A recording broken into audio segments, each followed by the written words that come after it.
शंकर भगवान की आराधना बृहस्पति भगवान ने काशी में करी। बृहस्पतेश्वर महादेव काशी में विराजमान। कौन से महादेव? जम के बोलिए जरा। बृहस्पतेश्वर महादेव काशी में विराजमान है। जो अंगूठी में पुखराज नहीं पहन सकते,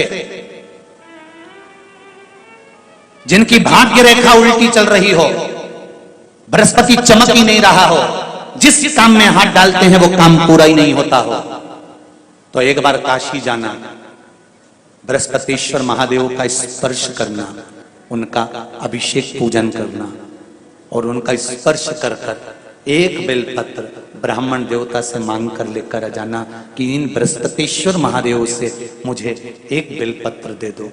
तुम्हें पुखराज पहना कि नहीं पहना, हीरा रतन माणिक पहना कि नहीं पहना, वो बेलपत्र इतना चमत्कार कर देगी कि जिंदगी में कभी संपदा की कमी आएगी ही नहीं।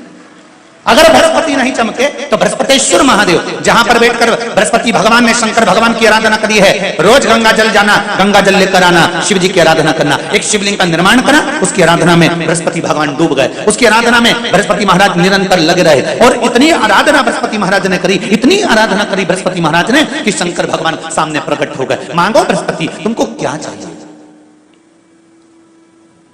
कुछ नहीं, केवल आपका भजन। नाम रख दिया, तुम्हारा नाम बृहस्पति रहेगा।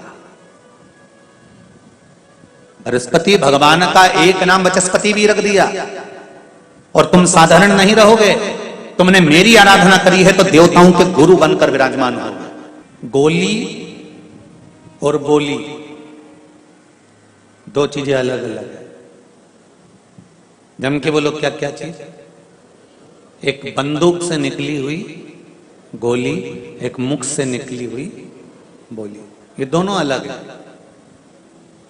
पर दोनों का काम एक ही है।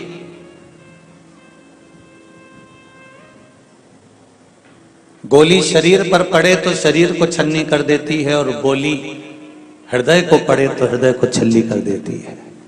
काम दोनों का एक। और इसमें सबसे ज्यादा घातक, गोली और बोली में सबसे ज्यादा घातक, घात करने वाली, समाप्त करने वाली कौन सी चीज है? जम के बोलो जरा। बोली। गोली से तो व्यक्ति के शरीर को केवल छन्नी करा जा सकता है और गोली लग भी जाए तो बाद में बचा भी जा सकता है, पर बोली जब छन्नी करती है तो इस हृदय ला देती है। बचपन में अगर किसी ने कुछ बोल दिया, जवानी में कुछ बोल दिया, तो मरते दम तक वो निशानी इस हृदय में रह जाती है कि उसने मुझे ये ताना दिया था। ये बोली है।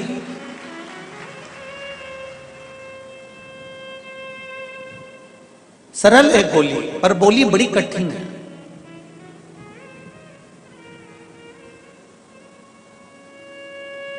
इसीलिए शायद कहते हैं वाणी ऐसी बोलिए जो वाणी ऐसी बोलिए जो दिल का मन का आपा खोए।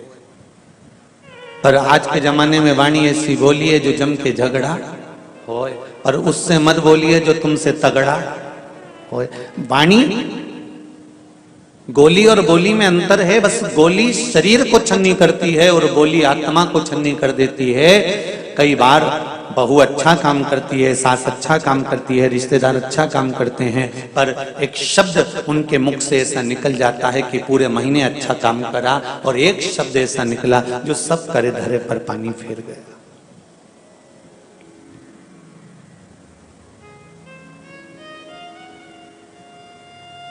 किसी से पूछो तुम्हारी बहू कैसी है? अरे गुरुजी बहुत बढ़िया, खूब काम करती है, खूब सेवा करती है, खूब संभालती है, पूरा घर लेकर चलती है, बहुत अच्छी है, बहुत बढ़िया, बस कोई कमी नहीं है। बस एक ही कमी रह गई, बाकी जीवन की कमी रह गई, उसकी वाणी। जब बोलती है ना तो फिर ऐसा लगता है कि कहाँ बहुत आफत हो गई। थोड़ा सा बोलती है पर करे धरे पर पानी फेर लेती है। अर्थात किसी के हृदय को चोट पहुंचा देना, ये वाणी ही तो कर रही है।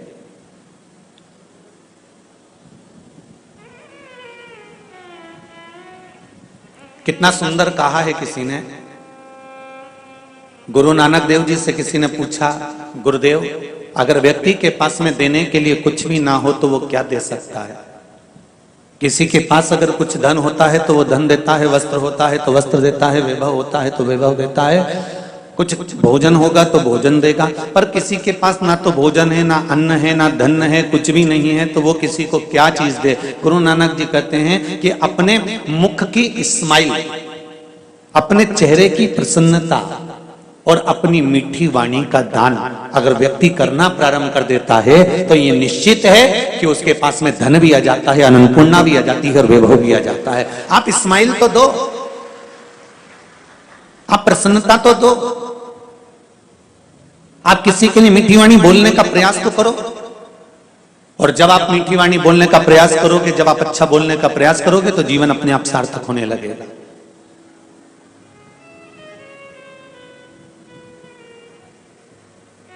हम नहीं दे पाते। धन दिया, वैभव दिया, सत्ता दी, सब कुछ दिया, पर श्रेष्ठता नहीं दे पाते।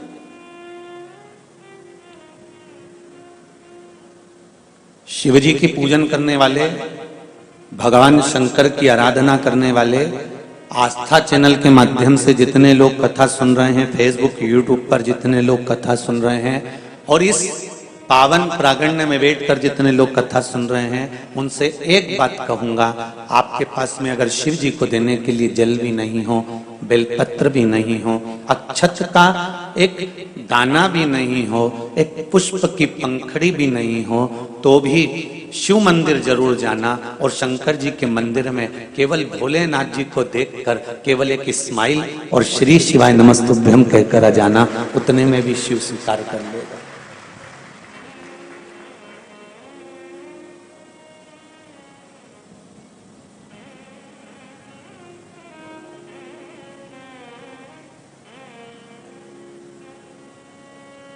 हमारे पास में भगवान स्वयं कहते हैं, जो मैंने तुझे दिया है वो मुझे तू दे।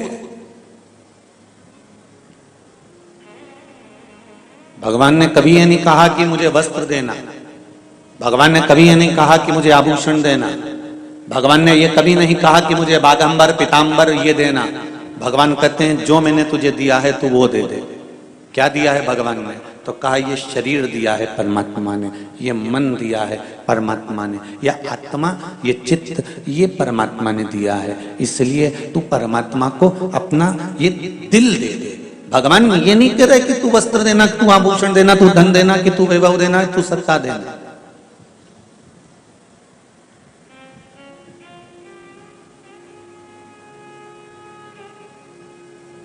एक पत्र आया है, कोई इंदौर की है,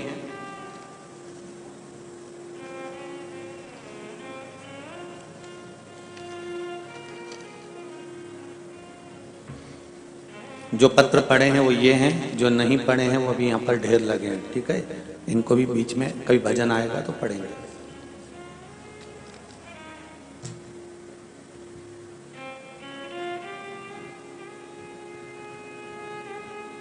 अमृता विजय जी तिवारी इंदौर मध्य प्रदेश से आई हैं। कहीं हैं? आप ही हैं? दोनों हाथ हिला दो एक बार। हर हर महादेव। भगवान शिव की कृपा ऐसी हुई है गुरुदेव, मेरी शादी को 15 साल हो गए, फिर भी खुद का मकान का काम पूर्ण नहीं था। पशुपतिनाथ का व्रत मैंने किया और माँ ने पूर्ण रूप से व्रत किया। तीसरे ही सोमवार को हमारे मकान का काम बाबा की कृपा से पूर्ण हुआ। गुरुदेव, चौथे सोमवार को हमें पता चला कि मेरी भतीजी के प्रेमा तिवारी के 5 वर्ष की है, उसके दिल में छेद है और डॉक्टर ने ऑपरेशन का बोला है। ऑपरेशन के लिए हम लोग हैदराबाद आए हुए हैं। तब बाबा पे विश्वास रखकर शिव महापुराण की कथा सुनने के लिए यहाँ बैठे हैं। ऑपरेशन का डॉक्टर बोले हैं, पर एक मन था कि 5-7 दिन की शिव पुराण की कथा सुने, उसके बाद में एक बार जांच कराएं, फिर सोचेंगे कि ऑपरेशन कराना है कि नहीं कराना। अगर विश्वास लेके बैठे हो तो बाबा कृपा जरूर करेगा और करुणा जरूर करेगा। और ये विश्वास मानकर चलो कि अगर मेरे शिव ने चाहा तो ऑपरेशन वो खुद करेगा, तुम्हें करवाने की जरूरत नहीं पड़ेगी। ये शिव की कृपा। बैठिए। हर हर महादेव। शंकर की उदारता इसको कहते हैं।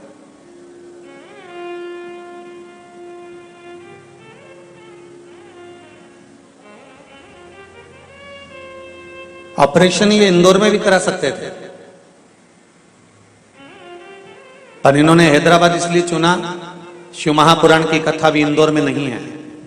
यहां कथा हो रही है तो कथा भी सुनेंगे और ऑपरेशन का तारीख भी लिया। जो करेगा बाबा करेगा, उसके भरोसे पर छोड़ दिया।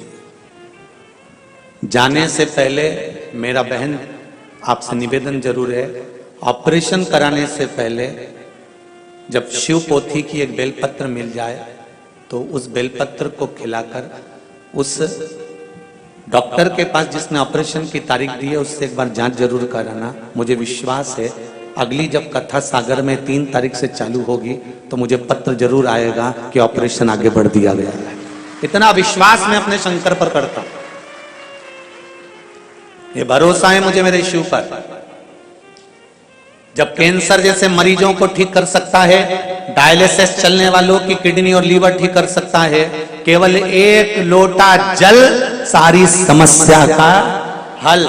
हमारे पास में ना तो कोई छल है, ना कोई दिखावा, ना कोई हमारे पास विद्या है, ना तंत्र है, ना मंत्र है। हम तो केवल इतना जानते हैं कि एक लोटा जल चढ़ाकर पंडित प्रदीप मिश्रा इस व्यासपीठ पर बैठ सकता है, तो एक लोटा जल चढ़ाकर तुम भी शिव की गोद में बैठ सकते हो। इतना विश्वास जरूर है।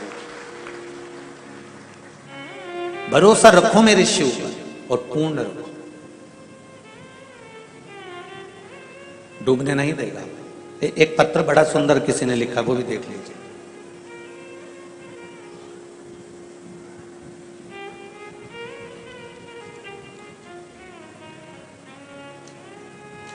बासंती बंदगी, दीपक जी बंदगी, महाराष्ट्र सोलापुर से आए हैं। कहां बैठे हैं जी? आप ही हैं? दोनों हाथ हिला तो एक बार। हर हर महादेव। जितने पत्र यहां आते हैं, ना तो इन लोगों से हम लोग कभी मिले हुए होते हैं और ना हमारा संपर्क हो पाता है। बस केवल ये व्यासपीठ और आपका संपर्क इस व्यासपीठ तक है। ये पत्र आप लोग बड़े दिल से लिखते हैं, हृदय से लिखते हैं। टीवी के माध्यम से जितने लोग कथा सुनते हैं और कोई उपाय करता है, उपाय करने के बाद उसको जब कोई फल बाबा देता है, तब ये पत्र इस व्यासपीठ पर आते हैं। पत्र में बसंती जी बंदगी, दीपक जी बंदगी बेटा महाराष्ट्र सोलापुर से हैं। मैं बसंती बंदगी, हम महाराष्ट्र सोलापुर से आए हैं। हम 1 साल से कथा सुन रहे हैं। पत्र आस्था चैनल के माध्यम से भी पढ़ सकते हैं। कहीं गुरुदेव कोई दूसरा पत्र तो नहीं बाच रहा है, आस्था चैनल के माध्यम से भी आप पत्र पढ़ लें। हम 1 साल से कथा सुन रहे हैं। मेरी बेटी की बच्ची 6 साल की है, उसके बाद उसको बच्चा नहीं हो रहा था, इसलिए अस्पताल में दिखाया तो उन्होंने कहा कि ऑपरेशन करना पड़ेगा, तब बच्चा होने की संभावना, तभी भी बच्चा होने की संभावना नहीं है। और इस ऑपरेशन का खर्चा 50,000 बताया था। तो मेरी बेटी ने पशुपतिनाथ का व्रत किया और वो सफेद आंकड़े की जड़ का जो प्रयोग आपने बताया था, वो भोले बाबा की कृपा से करना प्रारंभ करा। अब बाबा की कृपा से मेरी बेटी के महीना चढ़ा हुआ है और उसके यहाँ संतान होने वाली है। हर हर महादेव। बैठिए बहन, बैठिए। बहुत बहुत बधाई आपको। शिव कृपा है। जब डॉक्टर भी एक बार हार जाता है, तब आखिरी में कह देता है कि अब उसके हाथ में है। मतलब डॉक्टर को भी मालूम है कि एक डॉक्टर और है। अकाल मृत्यु वो मरे, जो काम करे चंडाल का, काल उसका क्या बिगाड़े, जो भक्त हो महाकाल। शिव की उपासना करने वाले। एक पत्र में तो बाहेती जी, एक पत्र में आप लोगों के लिए ही पूरा विधान लिखा है कि बाहेती परिवार को हमारी भी उम्र लग जाए जिन्होंने हैदराबाद में शिव महापुराण की कथा करवा दी है। ये पत्र में लिखा है, उनका भी मैं पत्र पढ़ूंगा अभी। शिव कृपा इसको कहता है।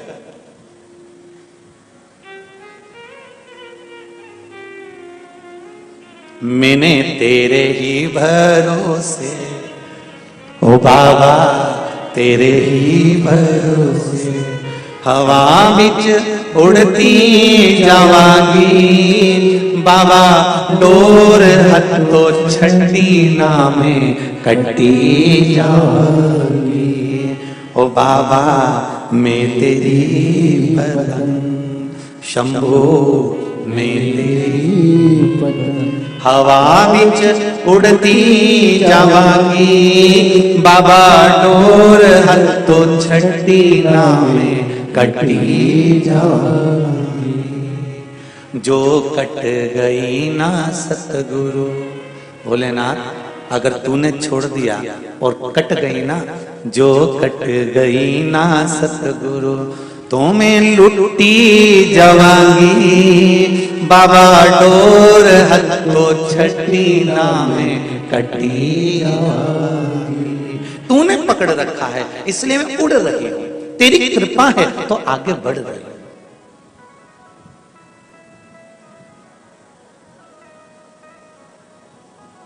ऐसा नहीं है जीवन में दुख नहीं आया। मानव का शरीर केवल दो कारण से मिला है, कर्म का भोग भोगने के लिए और एक भगवान का भजन करने के लिए। जब दो कारण से मनुष्य का शरीर मिला है तो कर्म का भोग तो भोगना पड़ेगा। सुख आएगा तो दुख भी आएगा, दुख आया है तो सुख भी आएगा, ये दोनों चलते रहेंगे। पर उस दुख में परमात्मा का भजन करते रहना है और सुख में भी उसको याद करते रहना है। डल्लब के गद्दे पे सो रहे हो, सोफे पर बैठे हो, एसी के कमरे में बैठे हो, खूब आराम से तुम आनंद के साथ में गोलगप्पा खा रहे हो, चाहे तुम छम्मक लड्डू खा रहे हो, चाहे तुम पानी बतासा खा रहे हो, जो खा रहे हो उसमें परमात्मा को याद करते हुए कि तेरी कृपा से आज मुझे ये शरीर मिला है, तेरी कृपा से आज मैं ये चाट खा रहा हूं, तेरी कृपा है जो मैं इतने प्रेम से खूब आनंद से भोजन कर रहा हूं। नहीं तो कई तो 30 साल के 25 साल के कैंसर हॉस्पिटल में पैसे के बैग लेकर खड़े हैं कि मेरी बहू को ठीक कर दो, मेरे बेटे को ठीक कर दो। अरे उनको देखकर परमात्मा से कहना कि तूने मुझे सही रखा है, ये तेरी कृपा है, तेरी कृपा नहीं होती तो आज मैं भजन नहीं कर पाता, ये तेरी उधार।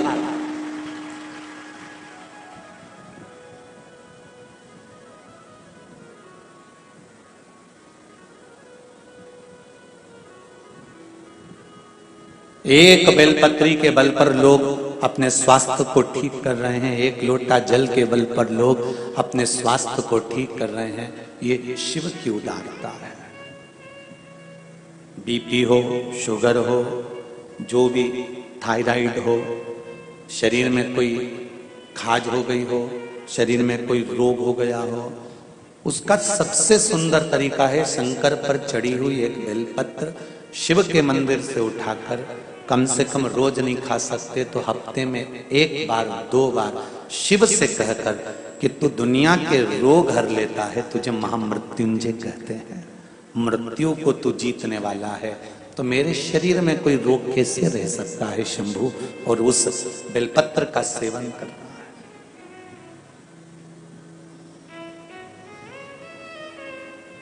नहीं खा सकते तो उसके मंदिर के द्वार पर भी जाकर उसको शीश नवाओगे, उतने में भी सुख है।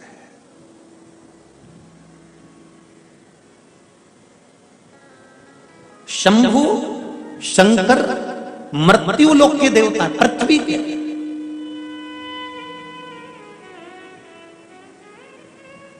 जो पृथ्वी से जुड़ा हुआ होता है उसका अगर हमने आदर करना चालू कर दिया, उसका सम्मान करना चालू कर दिया तो आप रूप आपको भी आदर मिलना, सम्मान मिलना चालू हो जाता है। चलो एक बात बताओ, एक दिन हाथ ने पैर से पूछा कि पैर ये तो बता, सारी दुनिया के लोग सिर तेरे पांव में क्यों झुकाते हैं, कभी कोई सिर हाथ पे क्यों नहीं झुकाता? हैदराबाद में किसी को देखा तुमने कि सिर हाथ पे झुकाया? किसी ने सिर पे झुकाया? किसी ने सिर हृदय पर झुकाया हो? नहीं। सिर झुकता है तो चरण में झुकता है, सिर झुकता है तो पैर पर झुकता है, सिर झुकता है तो पांव पर झुकता है, सिर कभी हाथ पर नहीं झुकता। तो पैर ने हाथ से कहा कि मैं जमीन पकड़ कर चलता हूं, इसलिए दुनिया के लोग मुझे सिर नवा कर जाते हैं। मैं जमीन नहीं छोड़ता, मैं भूमि नहीं छोड़ता। आप कितने भी करोड़पति बन जाओ, कितने भी धनपति बन जाओ, तुम्हारे पास में कितनी भी धन आ जाए, कितनी भी संपदा आ जाए, कितना भी वैभव आ जाए, कितने भी दौलत तुम्हारे घर में आ जाए, कितनी भी संपदा तुम्हारे घर में आ जाए, कितना भी वैभव तुम्हारे घर में आ जाए, करोड़ों की संपदा तुम्हारे घर में आ जाए, पर तुम जमीन मत छोड़ना, ये मत उड़ने लगना कि मैं बहुत पैसे वाला हो गया, मैं बहुत धनपति बन गया, मैं बहुत वैभवपति बन गया। जिस दिन तुमने जमीन छोड़ दी उस दिन तुमको कोई नमन नहीं करेगा, तुमको हृदय से कोई ध्याएगा नहीं, तुम्हें हृदय से कोई याद नहीं करेगा। भूमि को पकड़ कर चलोगे तो तुम्हें लोग याद करते रहेंगे कि हाँ ये व्यक्ति है, ये जीवन का सुख है।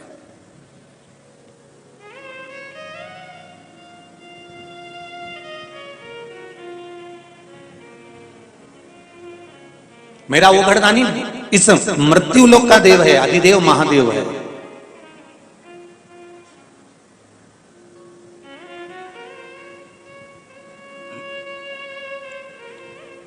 दुख केवल धन और वैभव का नहीं, कई बार तो दुख हमको भी हो जाता है। जब किसी लड़के को देखो तो उस लड़के की जब शादी होती है और वो दुल्हन के साथ जब गार्डन में और लॉन में और शादी के स्टेज पे जब वो प्रवेश करता है पत्नी के साथ, और क्या डीजे पर गाना बजता है, अजीबो शहंशाह, यही गाना बजता ना, क्या है उसकी धुन?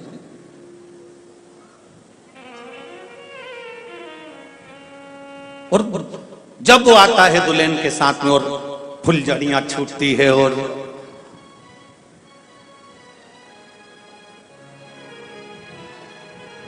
कहे अजीबो गरीब शहंशाह, और क्या धूम धड़ाके से शहंशाह पढ़ रहा है। दुख कब होता है? जब वो शहंशाह की शादी हो जाती है और बनियान और पजामे पे दूध की थैली लेने जाता है।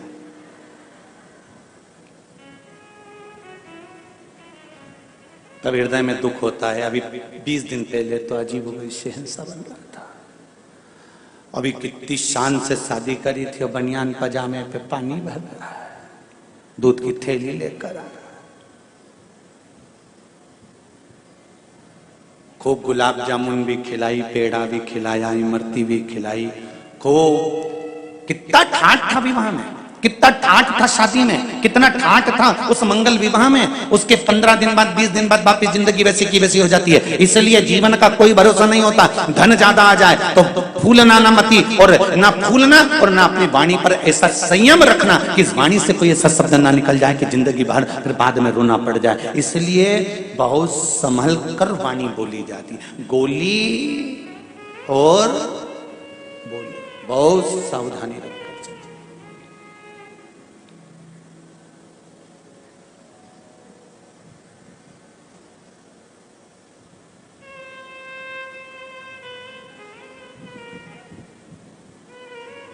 आपकी वाणी में अगर संयम है, धन के वैभव से आप ये ना सोच रहे हैं कि बहुत बहुत वैभव मिल गया तो आपको बहुत आनंद के, ना ना ना ना। भगवान अगर धन देता है तो परीक्षा करने के लिए देता है, भगवान धन वापस लेता है तो परीक्षा करने के लिए लेता है। उसको मालूम है क्या करना है उसको।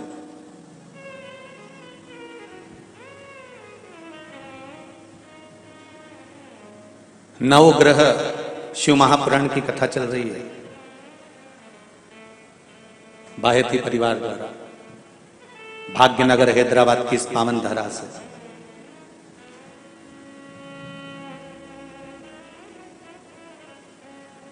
अभिमान तो राजा देवराज इंद्र को भी आ गया था।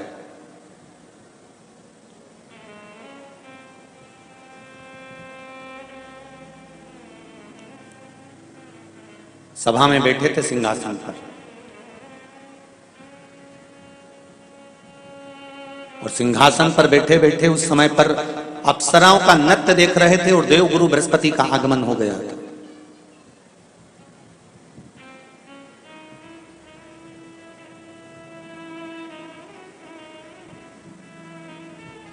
अंगिरा ऋषि के पुत्र हैं देवगुरु बृहस्पति। देवगुरु बृहस्पति की माता का नाम है सुरूपा। क्या नाम है? सुरूपा। बृहस्पति भगवान के पिता का नाम है अंगिरा ऋषि और माता है सुरूपा। जिनके घर में देवगुरु बृहस्पति का आगमन हुआ है, प्राप्ति हुई है। स्वरूपा गंगा जी के जल से कंकर उठाकर उस कंकर को हथेली पर रखकर शिव के उस स्वरूप को गंगा का जल समर्पित करती थी।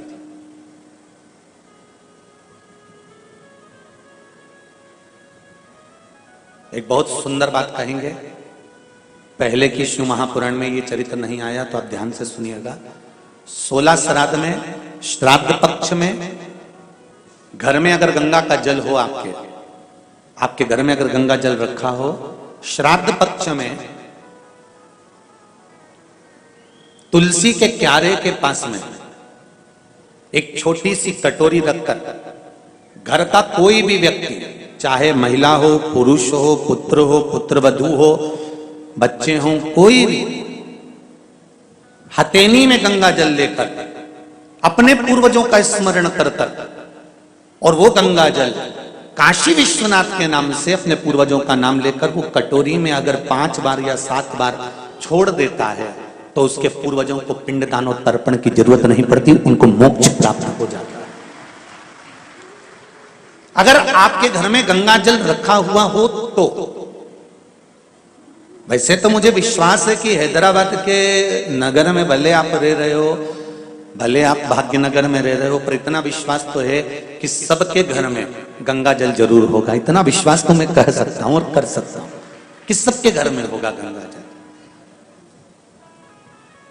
गंगा जल का प्रयोग एक तो पितरों के लिए, दूसरा श्रावण के महीने में किसी भी एक सोमवार को अगर व्यापार नहीं चल रहा है, नौकरी नहीं मिल रही है, तो कोई तकलीफ आ रही है, तो कोई कष्ट आ रहा है, कोई रोग बढ़ रहा है, डॉक्टर से ऐसा लग रहा है कि ये बड़ी बीमारी बताने वाला है, शरीर में कोई गांठ पड़ गई है और वो जांच के लिए गई है, तो बिल्कुल श्रावण के महीने में किसी भी एक सोमवार को गंगा जल लेकर जाइए शिव मंदिर में। शंकर जी के मंदिर में थोड़ा सा गंगा जल नंदी को समर्पित कर कर, थोड़ा अशोक सुंदरी को समर्पित कर कर, थोड़ा गणेश और कार्तिकेय को समर्पित कर कर, थोड़ा सा गंगा जल जया, विषहरा, शामरी बारी, दौतली और देव को समर्पित कर कर, थोड़ा सा गंगा जल शिवलिंग पर समर्पित कर दो। उस गंगा जल को वापिस झेल कर लेकर आओ। 3 दिन तक लगातार उस गंगा जल को पीना प्रारंभ करो। उसके बाद जांच के लिए आप कहीं पर भी जाइए, बाबा कृपा जरूर करेगा, ये निश्चित था। उस गंगा जल की प्रधानता, उस गंगा जल का एक गौ माता, गौ, गंगा और संत, ब्राह्मण, साधु, सन्यासी, सात्वित्ववान नारी, कन्या, स्त्री, इनका जो महत्व है उसको जान गए तो जिंदगी सार्थक हो।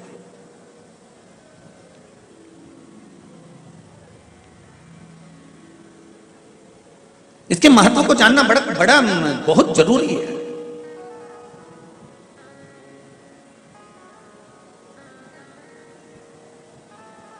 महाराज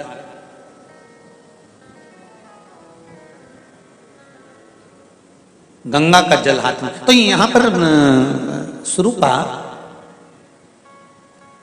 बृहस्पति महाराज की माता जी हाथ में कंकर रखती हैं गंगा नदी का, गंगा जल का, और हाथ की अंजलि में गंगा जल लेकर उस कंकर पर शिव मानकर जल समर्पित करती हैं। संतान जो हुई, जो पुत्र हुआ, वो भी शंकर का भक्त हुआ, शिव का भक्त।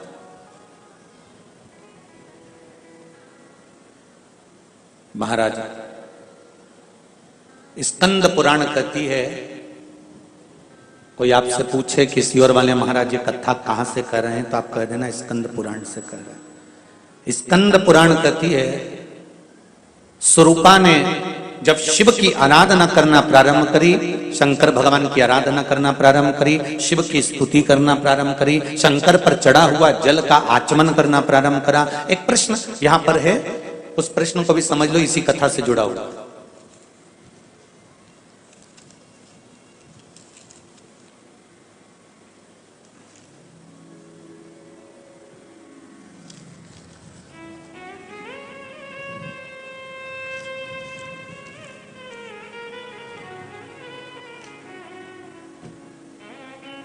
नाम नहीं लिखा है पर प्रश्न अच्छे हैं।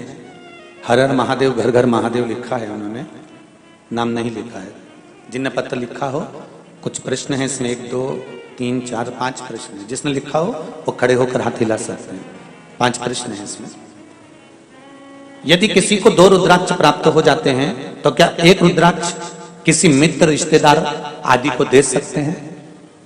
जिसने पत्र लिखा है वो खड़े होकर अपना हाथ हिला सकते हैं। हाँ, यदि आपके पास में रुद्राक्ष 2 हैं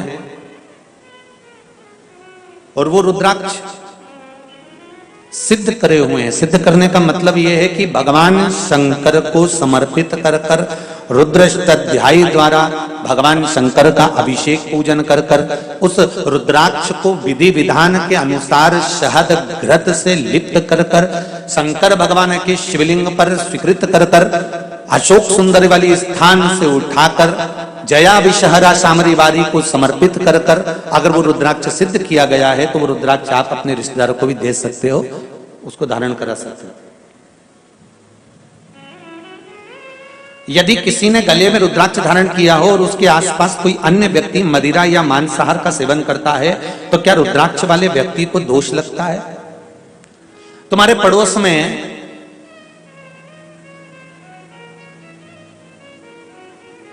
कोई गलत काम कर देगा तो क्या तुम पर दोष लगेगा? अरे जम के बोलते जाओ, लगेगा नहीं। जिस व्यक्ति ने गलत काम किया, जिस व्यक्ति के गलत कर्म वो कर रहा है तो दोष उसको लग रहा, दोष तुम्हें नहीं लग रहा। तुम्हारे रुद्राक्ष पहनने का फल तो ये होता है कि रुद्राक्ष अगर हमने धारण किया है तो वो रुद्राक्ष धारण करने से हमारे शरीर में अगर नेगेटिव कोई ऊर्जा आ रही है तो वो भी समाप्त होकर वापस पॉजिटिव में बदल जाती है। ये रुद्राक्ष की महत्वता, ये रुद्राक्ष की मूलता।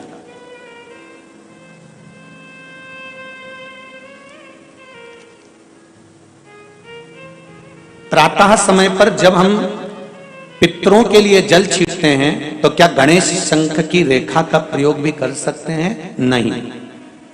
एक बात का ध्यान दीजिएगा, गणेश मुखी जो शंख होता है, जो बच्चा तोतरा बोलता है, जिसकी वाणी नहीं होती, श्रवण शक्ति किसी बुजुर्ग व्यक्ति की हो, जवान व्यक्ति की हो, या कोई अधेड़ जिसकी श्रवण शक्ति कम होती चली जा रही है, जिसके सुनने की शक्ति कम हो रही हो, बोलने की शक्ति कम हो, वाणी में हकलापन हो, तोतरापन हो, गणेश मुखी शंख वहां काम आता है। गणेश मुखी शंख का प्रयोग वहां होता है। और गणेश मुखी शंख का एक प्रयोग और है, यदि लीवर पर सूजन आ रही हो, डॉक्टर बोल रहा है कि ये आपके आसपास, लीवर के आसपास में सूजन है और इसका दवाई होगी, इलाज कराना पड़ेगा, कराओ। अब डॉक्टर से इलाज भी जरूरी है, ऐसा नहीं है कि इलाज नहीं कराना, कराओ। पर उसके साथ में गणेश मुखी जो शंख है उसके जल का आचमन भी जरूरी है, उसमें फायदा मिलना प्रारंभ। पर होना चाहिए गणेश मुखी शंख। शंख की भी बड़ी विधानता है साथ। एक राक्षस मुखी शंख होता है, जो राक्षस वृत्ति शंख होता है।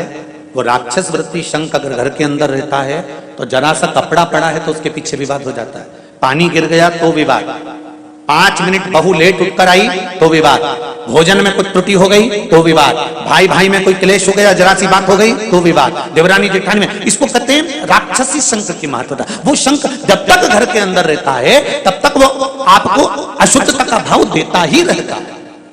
समझ में नहीं आता, हमने पत्रिका भी दिखाई, हमने वास्तु शास्त्रियों को भी दिखाया, हमने नारायण नाग बलि भी करवाया, हमने कालसर्प दोष भी करवाया, हमने वास्तु पूजन भी करवाया, हमने सारी पूजन करवाई, उसके बाद भी घर में शांति क्यों नहीं है? तो मतलब पूजन वाले स्थान पर कोई शंख ऐसा रखा हुआ है जिस शंख के कारण हमें दोष लग रहा है। हम सब कुछ बदल दिए पर पूजन के स्थान पर हमने नहीं देखा कि हमने क्या चीज ऐसी रखी है जिससे हमको तकलीफ हो रही है। चलो और सरल भाषा में समझ जाइए, डॉक्टर के पास जाते हो तो डॉक्टर को कहोगे कि मेरे को पेट दुख रहा है, तो डॉक्टर पेट दुखने की अकेले की गोली देगा क्या तुमको? जम के बोलो जरा, जितने लोग भी बैठे, केवल पेट दुखने की गोली देगा क्या? नहीं, पेट दुखने के साथ में वो 3-4 गोली जरूर लिख कर देगा कि इसका साइड इफेक्ट इस पर ना हो, इससे इसको लॉक करूंगा, इससे एसिडिटी ना हो, इससे ये परेशानी। 3 या 4 तरह की गोली डॉक्टर लिख देता है। सिर दुखा, उसने 3-4 गोली दी, बीपी गड़बड़ हुआ, उसने दिया कि ये ले लेना भैया, जब बीपी लेवल पर जाएगा तब 1 गोली पर लगकर छोड़ देंगे, फिर 1 गोली लेते रहना। उसी तरह हमारे जीवन में भी हम जो पाठ कर रहे हैं, हम जो पूजन कर रहे हैं, हम जो अर्चना कर रहे हैं, हम जो चाकरी कर रहे हैं, हम जो स्मरण कर रहे हैं, उसमें क्या पाठ हम कर रहे हैं? हम क्या स्मरण कर रहे हैं? उस पूजन वाले स्थान पर कोई कमी तो नहीं है हमारे? आप आए नहीं और सुबह हो गई, मेरी पूजा की थाली धरी की धरी रह गई। क्यों धरी रह गई? क्यों नहीं आए? मीरा ने बुलाया, भगवान आए। कर्मा ने बुलाया, भगवान आए। नामदेव जी ने बुलाया, भगवान आए। तुकाराम जी ने बुलाया, भगवान आए। तो हम भी तो रोज बुलाते हैं, एक लोटा पानी लेकर जाते हैं, फिर भगवान क्यों नहीं सुनते? कुछ कमी है हम, वो कमी को हमें छाटना। सीढ़ियां बदल दी, वास्तु के हिसाब से मकान बना लिया, फ्लैट बना लिया, व्यापार भी अच्छा चल रहा है, पैसा भी आ रहा है, फिर घर में शांति क्यों नहीं है? 4 लोग खाने वाले, सास है, ससुर है, बहू है, बेटा है, उनकी छोरा छोरी है, फिर शांति कहां गई? कोई कारण हो सकता। उस समय पर गंगा जल का प्रयोग करिए। गंगा जल का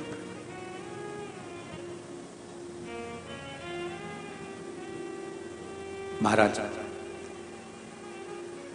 माता स्वरूपा ने गंगा जल हथेली में लेकर शिवलिंग पर समर्पित करा।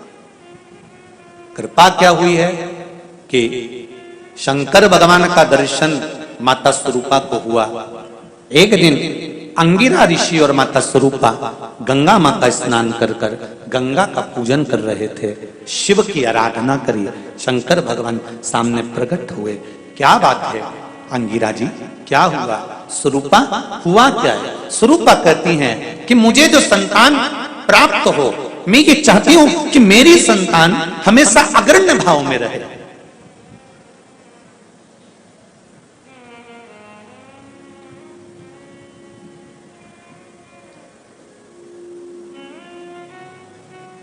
दुनिया में केवल एक मां और एक बेटा, ये दोनों ऐसे होते हैं। बेटे की निगाह में मां हमेशा सुंदर होती है, और बेटे की निगाह में मां सुंदर है और माता की निगाह में बेटा सुंदर है। वो तो जब बेटे की शादी करना रहती है तब मां बेटे की बुद्धि घुमाती है, तब कहती है तेरे से ज्यादा अच्छी है लड़की, अभी भी कह रही हूं पक्का कर ले। नहीं तो ये कभी जिंदगी में किसी के सामने नहीं कहती कि मेरा बेटा बुरा है। केवल उसकी शादी करते समय बेटे को कहती है वो लड़की तेरे से ज्यादा अच्छी है, नहीं तो हमेशा मां कहती है मेरा बेटा दमदार, मेरा बेटा सुंदर, मेरा बेटा विद्वान, मेरा बेटा ज्ञानवान। एक छोटा सा बच्चा मेले में मां का हाथ पकड़कर जा रहा था। कहीं मेले में कहीं बंदर का नृत्य देखते देखते छूट गया। मां ढूंढ रही है, बेटा भी ढूंढ रहा है, रो रहा है। पुलिस वाले आ गए, बच्चे को पकड़ा, लेकर गए, उसको समझाया, मेले में आए, अनाउंस करा, पूछा तुम्हें तुम्हारी माता का नाम मालूम है? नहीं मालूम। पिताजी का नाम नहीं मालूम। तुम्हारी माँ कैसी लगती है? बहुत सुंदर है मेरी माँ, बहुत सुंदर है। हाँ, अनाउंस करा गया। उस बच्चे को ले जाकर माताओं को दिखाया गया। वो माँ नहीं मिली, शाम हो गई। तब शाम के समय पर माँ सामने से आ रही थी। बच्चा गया और माँ के गले लग गया। माँ के गले लगा तो क्या देखा उन पुलिस वालों ने कि उसकी माँ का जो चेहरा था एकदम काला था, एकदम काला। उसकी माँ एकदम काली थी, एकदम काला चेहरा, भयंकर उसका स्वरूप लग रहा था। और बच्चा उसकी गोदी में जाकर चीख लग गया, माता के हृदय से लग गया, रोने लगा। इतने में तुरंत पुलिस वालों ने कहा तू तो कहता था तेरी माँ बड़ी सुंदर है। यही तो मेरी माँ है। बच्चे की निगाह में माँ कैसी भी हो, माँ हमेशा सुंदर होती है, और माँ की निगाह में बेटा कैसा भी हो वो हमेशा सुंदर ही होता है। वो हमेशा सुंदर, वो हमेशा एक ही बात कहती है, मेरा बेटा तो चंदा है, मेरा बेटा तो सूरज है।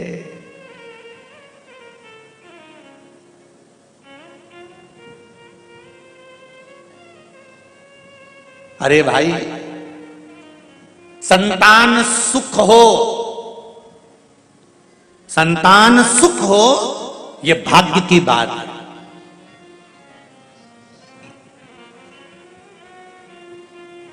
संतान सुख हो यह भाग्य की बात है, पर संतान से सुख हो यह सौभाग्य की बात है।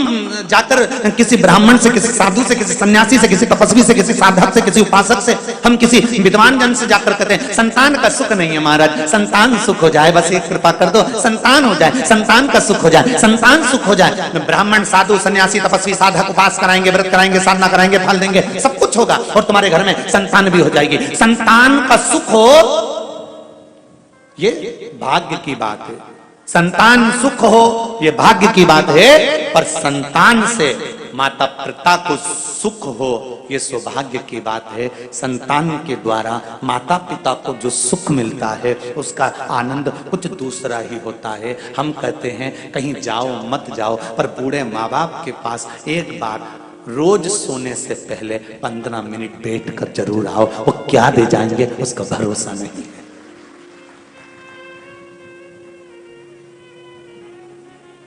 ना बेटों को फुर्सत है, ना बहुओं को फुर्सत है। बचा कुचा था तो यह मोबाइल और फुर्सत बंद कर दिया। ना बेटों को फुर्सत है, ना बहुओं को फुर्सत है, ना पोतों को फुर्सत है, ना पोती को फुर्सत है, ना किसी रिश्तेदार को फुर्सत है। पर निवेदन है, जब माता पिता बूढ़े हो जाएं, बुजुर्ग हो जाएं, घर के प्रत्येक व्यक्ति को सोने जाने से पहले एक नियम बना लेना चाहिए कि मैं 15 मिनट 5 मिनट मेरी मम्मी के पास जाकर बैठूंगा, मेरे पापा के पास जाकर बैठूंगा, मेरे बाबूजी के पास जाकर बैठूंगा, मैं दादाजी के पास जाकर बैठूंगा। उनके पास में देने के लिए कुछ नहीं होगा, क्योंकि सारी दौलत, सारा धन, सारी दुकान, सारा व्यापार, सारा व्यवसाय, सब कुछ तुम्हें सौंप चुका है तुम्हारा पिता, तुम्हारी माता, सब कुछ तुम्हें दे दी। लाकर में चाबी भी लगाने तुम जाते हो, अलमारी खोलने तुम जाते हो, चाबी लगाने तुम जाते हो, सब कुछ माता पिता ने तुमको दे दिया। अब एक काम करो, तुम्हारे माता पिता के पास में धन भले नहीं होगा, वैभव भले ना होगा, पर रोज प्रतिदिन सोने से पहले अगर 10 मिनट तुम माता पिता के पास जाकर बैठोगे तो ये शिव महापुराण की कथा कहती है कि वो धन भले नहीं देगा, पर दिल से जाते जाते आशीर्वाद दे दिया तो जीवन सार्थक हो जाएगा। सार्थक।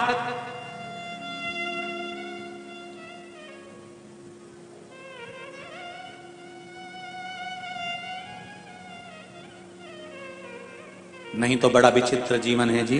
बेटी एडीलैंड में, बेटा है न्यूयॉर्क, और ब्राइट बच्चों के लिए हुआ बुढ़ापा डार्क। ओ काका क्या करोगे, ये रुपया कहाँ धरोगे, ओ काका क्या करोगे, ये रुपया कहाँ धरोगे, कहाँ धरोगे इस धन?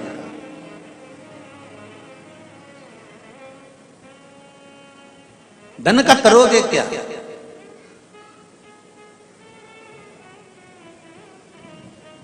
एक बात हम हमेशा कहते हैं, दुनिया की सारी मिठाई एक तरफ रख दो और छोटे बच्चे के लिए माता का स्तनपान एक तरफ रख दो। बच्चे को वो मिठाई में सुख नहीं होगा जो माता के स्तनपान में सुख होगा। माता के स्तनपान में जो सुख होगा।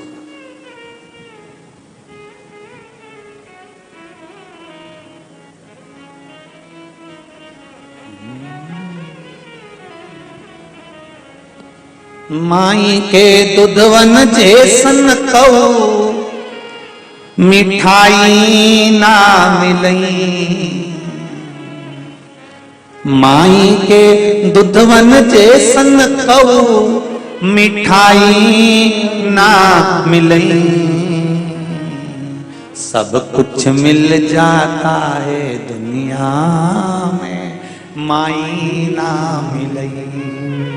सब कुछ मिल जाता है दुनिया में, माई ना मिलई।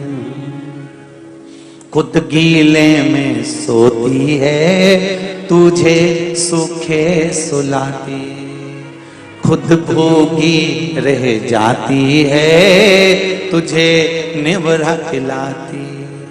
माई के आशीष जैसन कऊ, माई के आशीष जैसन को आशीष ना मिलई।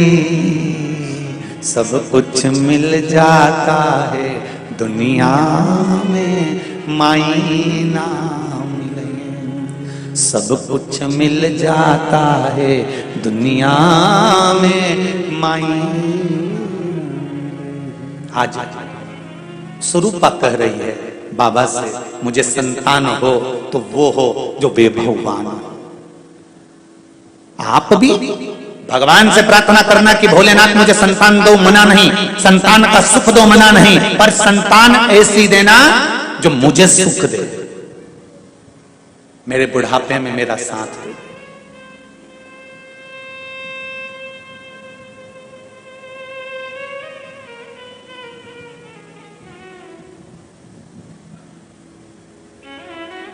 मेरा साथ जो दे, खूब पढ़ाओ बेटे को, तुम्हारी सामर्थ्यता अगर बेटे को इंजीनियर बनाने की तो तुम्हें डॉक्टर बनाओ,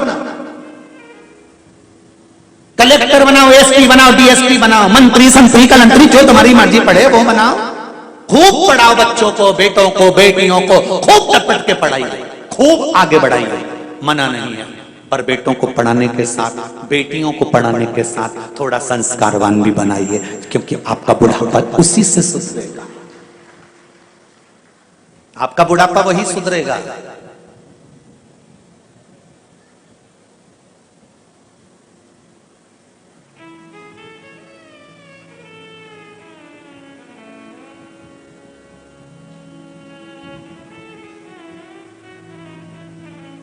मेरा तो एक निवेदन रहा है,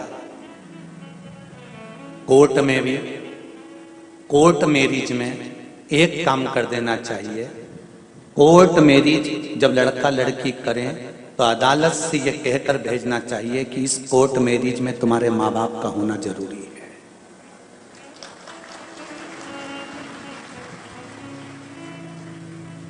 बाप का घर कोई रेस्टोरेंट नहीं है कि 20 साल तक माँ बाप अपनी बेटी को पाल पोस कर बड़ा करें, 20 वर्ष तक माँ बाप अपनी बेटी को पढ़ाएं लिखाएं, करोड़ों का धन लगाएं, खूब सुंदर सुंदर आभूषण, रतन, माणिक, मोती, और माँ बाप उस बेटी को पाल पोस कर बड़ा करें। और 20 साल की जब बेटी हो जाए तो अपनी मन से कोर्ट पहुंचे और किसी के साथ में शादी कर कर चली जाए। माँ बाप, बाप का घर है, कोई रेस्टोरेंट या होटल नहीं है। इसलिए अदालत में हो जाना चाहिए कि कोर्ट मेरी जब होगी जब तुम्हारे माँ बाप होंगे जिन्होंने 20 साल तक तुम्हें पाल पोस कर बड़ा करा है।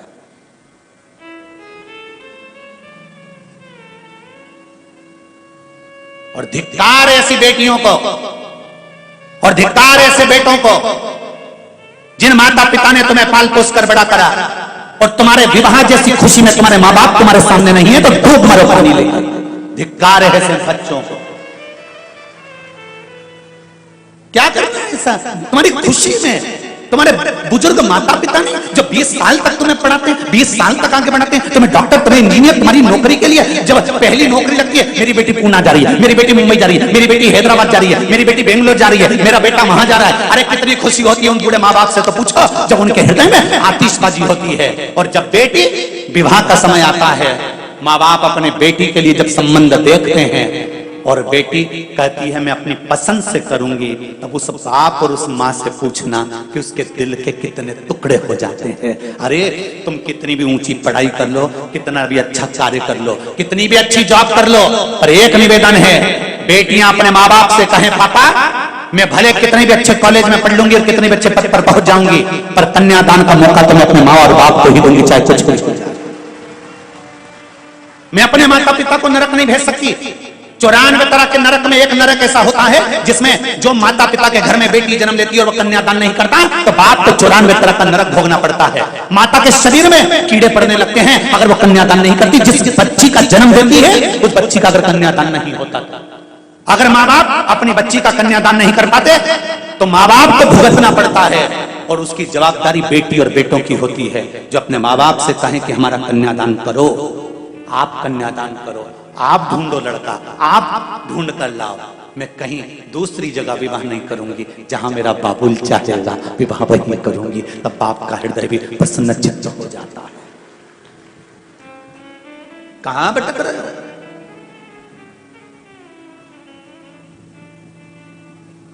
सियोर वाले महाराज की थोड़ी सी बातें लोगों को बुरी जरूर लगती है, भले लग जाए। एक बार कोरोना की वैक्सीन लगवा लोगे तो कोरोना अटैक नहीं करेगा। ये वही वैक्सीन है, थोड़ा सा लग गया तो जीवन की सार्थकता हो जाएगी। जीवन का आनंद प्राप्त हो जाए। बाप का घर है, पिता का घर है, ये होटल नहीं है। और उस पिता के घर का एक आनंद की अनुभूति सुख देने वाली है। स्वरूपा ने कहा कि मेरे घर में संतान हो, वो संतान वैभववान हो। मेरे घर में औलाद हो, वो औलाद वैभववान हो। और शिव जी ने कहा, स्वरूपा तेरे गर्भ से जो संतान होगी वो संतान कोई साधारण नहीं होगी।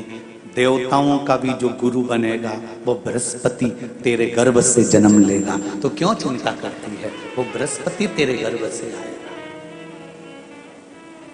आया।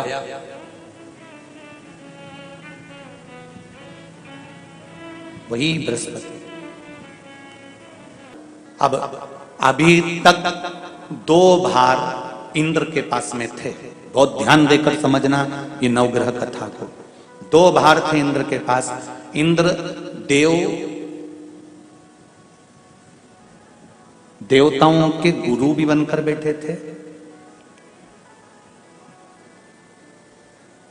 देवगुरु बृहस्पति की जगह पूर्व में इंद्र ही देवगुरु का पद संभाल रहे थे। और देवराज का पद भी इंद्र के पास में था। कौन कौन से पद थे, जम के बोलो जरा।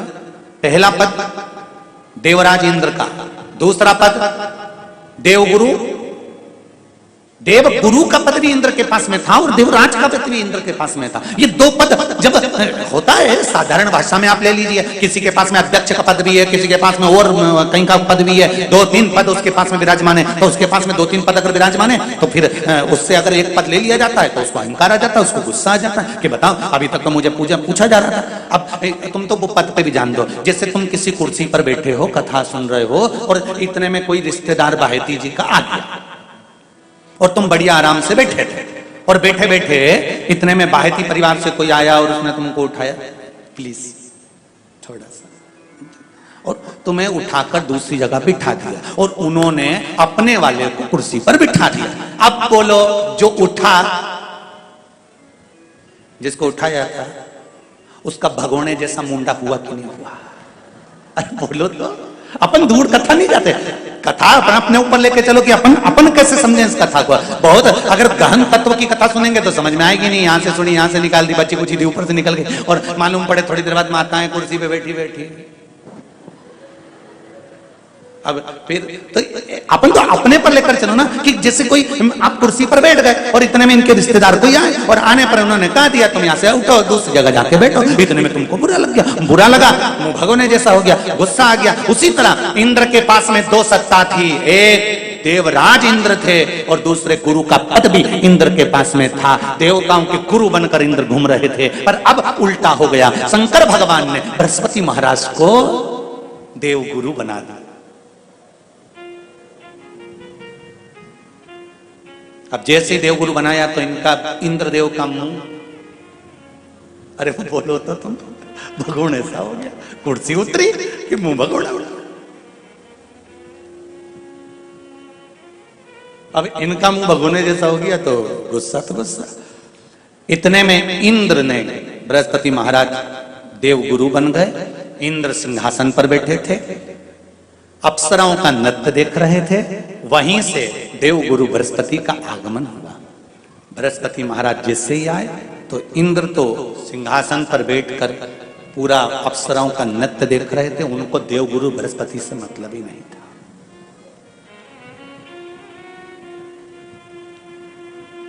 कोई स्थान नहीं, कोई सम्मान नहीं, कोई आदर नहीं, कोई आदर नहीं। जिसको घर के बड़े बुजुर्ग सम्मान देते हैं, घर के बच्चों का भी फर्ज है कि उसका सम्मान बच्चे करें। सही है कि गलत है? घर के बुजुर्ग उसको सम्मान दे रहे हैं ना, घर के बड़े उसका सम्मान कर रहे हैं ना, तो घर के बच्चे कहते हैं नहीं वो तो हमारे लिए गलत सोचता है, हमेशा हमारे लिए अपशब्द बोलता है, हमेशा आड़ा टेढ़ा बोलता है। तो घर के बुजुर्ग कहते हैं तुम्हें क्या करना है, जब हम सम्मान दे रहे हैं तो तुम भी दो, हम आदर कर रहे हैं तो तुम भी करो।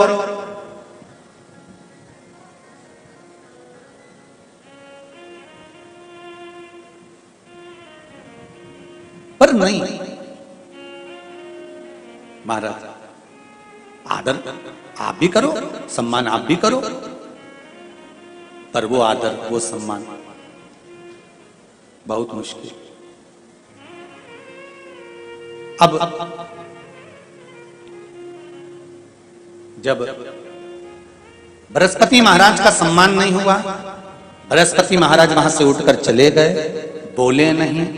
जो समझदार होता है वो तुरंत कह देता है कोई बात नहीं, मैं चले जाता हूं। कोई मुख पर क्रोध नहीं, कोई चिड़चिड़ प्रवृत्ति नहीं, कोई अपशब्द नहीं। एक बात मैं आप सबको कहना चाहूंगा, किसी जगह पर यदि आपका अपमान हुआ है, बहुत ध्यान देना जरा, कथा थोड़ी भारी है पर समझ लोगे आप। किसी जगह पर यदि आपका अपमान हुआ है तो आप भगवान शंकर को धन्यवाद देना कि मैंने पूर्व में किसी का अपमान करा होगा तो मेरा हिसाब आपने इतनी जल्दी बराबर कर दिया है, इतनी जल्दी बराबर कर दिया। ये थोड़ा सा अपमान मेरा कराया, मेरा हिसाब बराबर हो गया। कोई गाली दे रहा है, देने दो, शंकर भगवान को धन्यवाद देना, बाबा बड़ी कृपा करी, मैंने पूर्व में इसको गालियां दी होंगी, अपशब्द कहा होगा तो इसने मुझे पलट कर गाली दे दी, अपशब्द कह दिया। ये तेरी कृपा है, ये तेरी दया। और जब तक तेरी करुणा, तेरी कृपा, तेरी दया नहीं हो तब तक कुछ हो ही नहीं सकता। तेरी कृपा।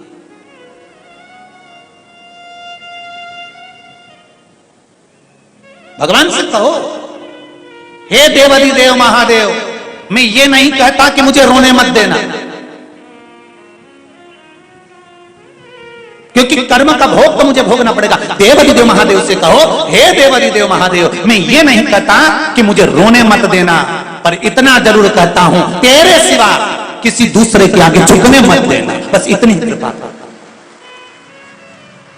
मैं ये नहीं कहता कि मुझे रोने मत देना, बस तुझसे निवेदन है कि केवल तेरे दरबार के अलावा किसी दूसरी जगह पर मुझे झुकने मत देना, क्योंकि मैं जानता हूं अगर तू मुझे अपना समझता है, झुकने नहीं दे सकता तो फिर रोने भी नहीं देगा, ये मेरा विश्वास कहता है। तू रोने भी नहीं देगा। एक पत्र में कहा है, देखिए,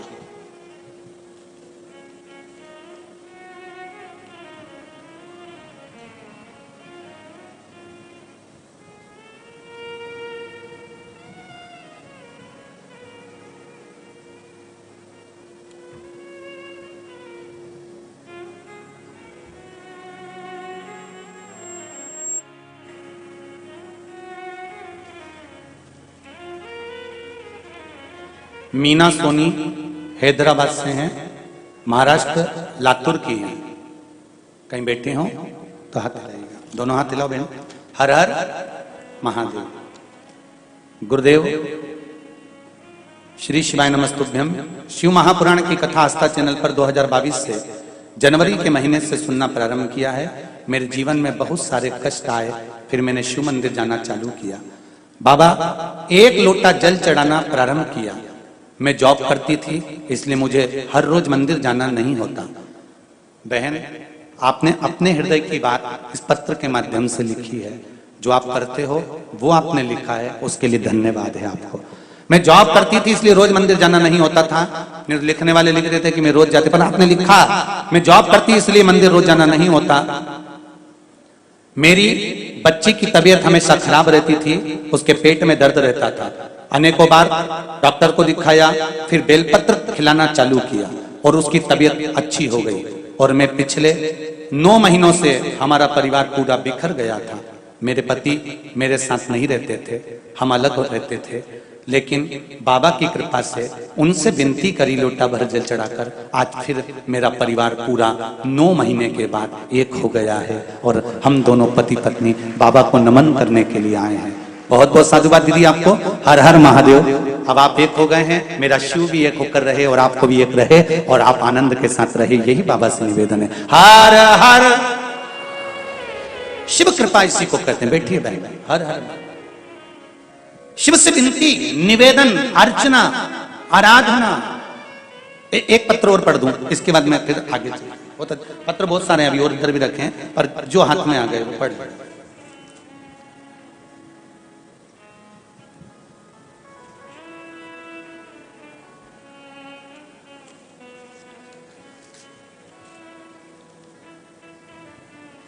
मैं राम सागर तिवारी गोरखपुर से हूं, हैदराबाद में रहता हूं। कहीं बैठे हैं राम सागर जी? आप ही हैं? दोनों हाथ हिला दीजिए। हर हर महादेव। मैं राम सागर तिवारी गोरखपुर से हूं, हैदराबाद में रहता हूं। मैं आपकी कथा टीवी पर सुन रहा था, आपका प्रश्न करना चाहता था। भोले बाबा की कृपा से आपका दर्शन हो गया। गुरुजी, आपने जो बेलपत्री का उपाय बताया था वो मैं करना चालू किया। बाबा की कृपा से मेरा शुगर नॉर्मल हो गया, कोई दवाई नहीं लिया था। गुरुजी, मेरा बाबा से यही प्रार्थना है कि मेरा बेटा 10वीं में है, वो भी बाबा की कृपा से आपकी भक्ति में और अच्छे नंबर से उत्तीर्ण हो। अब शुगर ठीक है आपकी? शुगर लेवल में है? बाबा की कृपा ऐसी ही बनी रहे, विराजमान होइए। हर हर महादेव। बैठिए बैठिए बैठिए। हर हर महादेव। शिव कृपा, शंकर की दया।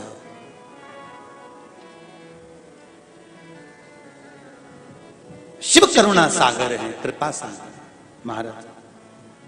बाबा बाबा है।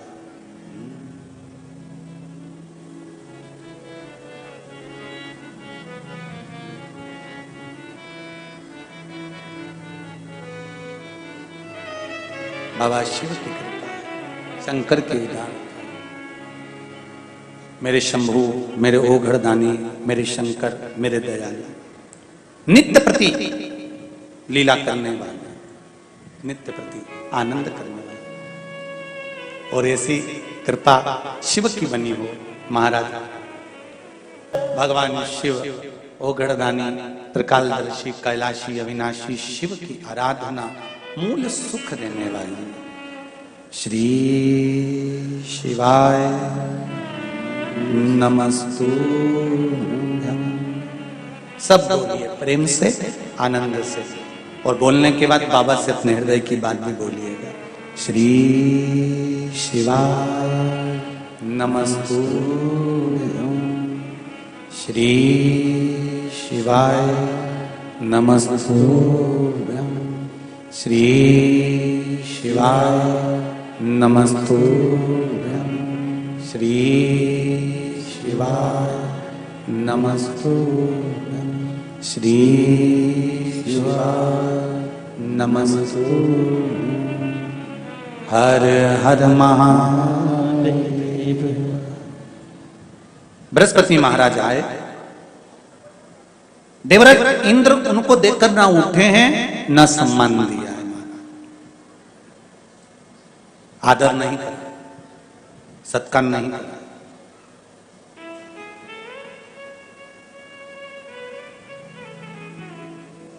पद की एक गनीमा होती है। एक बात बहुत ध्यान दीजिएगा, आदर करने में पीछे मत हटो। सम्मान करने में, सत्कार करने में, आदर करने में कभी पीछे मत हटो। जितना बन सके सबका आदर करो, सबका सम्मान करो।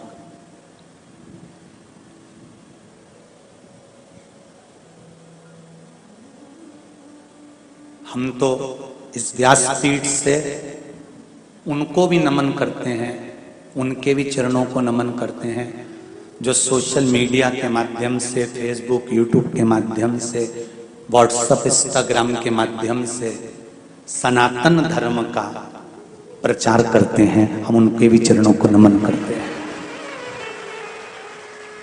जो सनातन धर्म को, हिंदू धर्म को, सनातन धर्म को, जो अपने सोशल मीडिया के माध्यम से, फेसबुक, यूट्यूब, इंस्टाग्राम, व्हाट्सएप के माध्यम से भी हिंदू को जगाने का, सनातनियों को जगाने का जो काम करते हैं, ये व्यासपीठ से मैं उनको नमन करता हूं कि आप अगर बड़े रूप में कुछ नहीं कर सकते तो कम से कम अपने मोबाइल के माध्यम से तो सनातनों को जगा रहे हैं।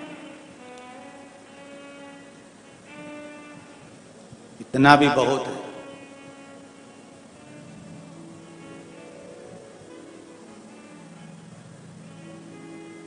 जाग जाएं बस एक बार, एक बार अगर जाग गए तो जीवन की सार्थकता अपने आप उत्पन्न हो जाएगी। आप समझो एक लोटा जल का महत्व कितना होता है, एक श्री शिवाय नमस्तुभ्यम मंत्र का जाप का फल कितना होता है। ये पत्र में अभी जो पत्र पढ़े उसमें देखो एक बहन ने लिखा है,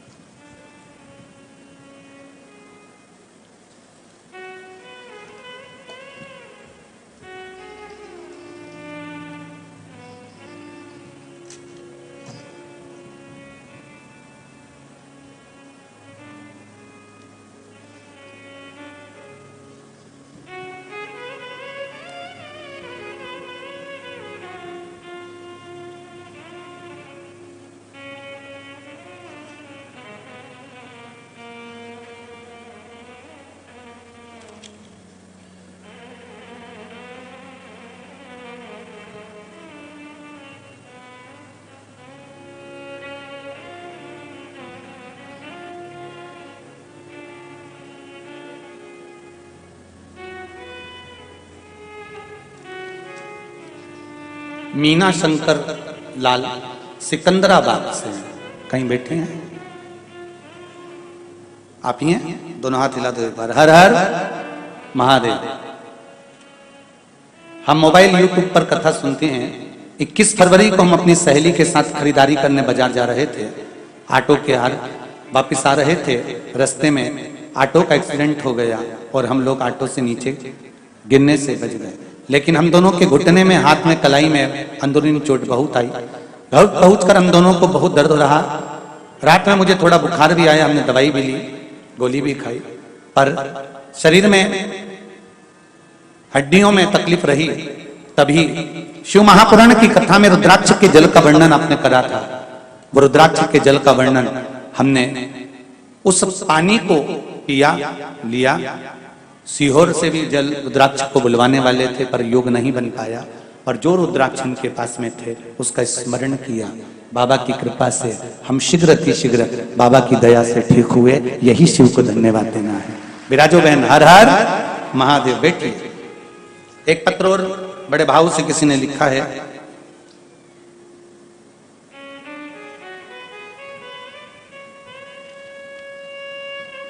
दीपक जी कासट, श्री क्षेत्र पंढरपुर महाराष्ट्र से आए हैं। आप ही हैं? दोनों हाथ एक बार हिला दीजिए। आपके चरणों को नमन करते हैं क्योंकि आप पंढरपुर से आए हैं, जहां पर पूरी दुनिया में मेरे देवाधिदेव महादेव का एक ही मंदिर है, जहां पर भगवान विष्णु के सिर पर शिवलिंग है, वो पंढरपुर की भूमि है। पूरे भारत में, पूरे विश्व में केवल एक मंदिर है भगवान नारायण का, जहां पर भगवान नारायण पांडुरंगा हरि विठल के सिर पर शिवलिंग है। वो पूरी दुनिया में एक ही है, पंढरपुर। विठल पांडुरंगा। लॉकडाउन से शिव महापुराण की कथा सुन रहे हैं। सारे भगवान ने दुख हमारे समाप्त कर दिए। यही निवेदन कर कर बाबा को धोख लगाने के लिए आए हैं।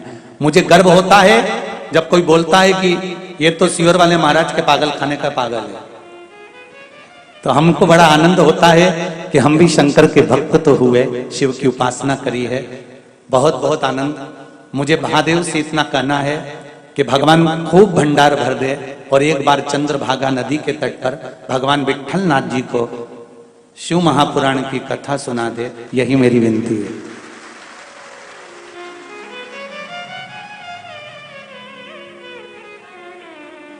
कासट जी, दिल तो हमारा भी वहीं लगा हुआ है,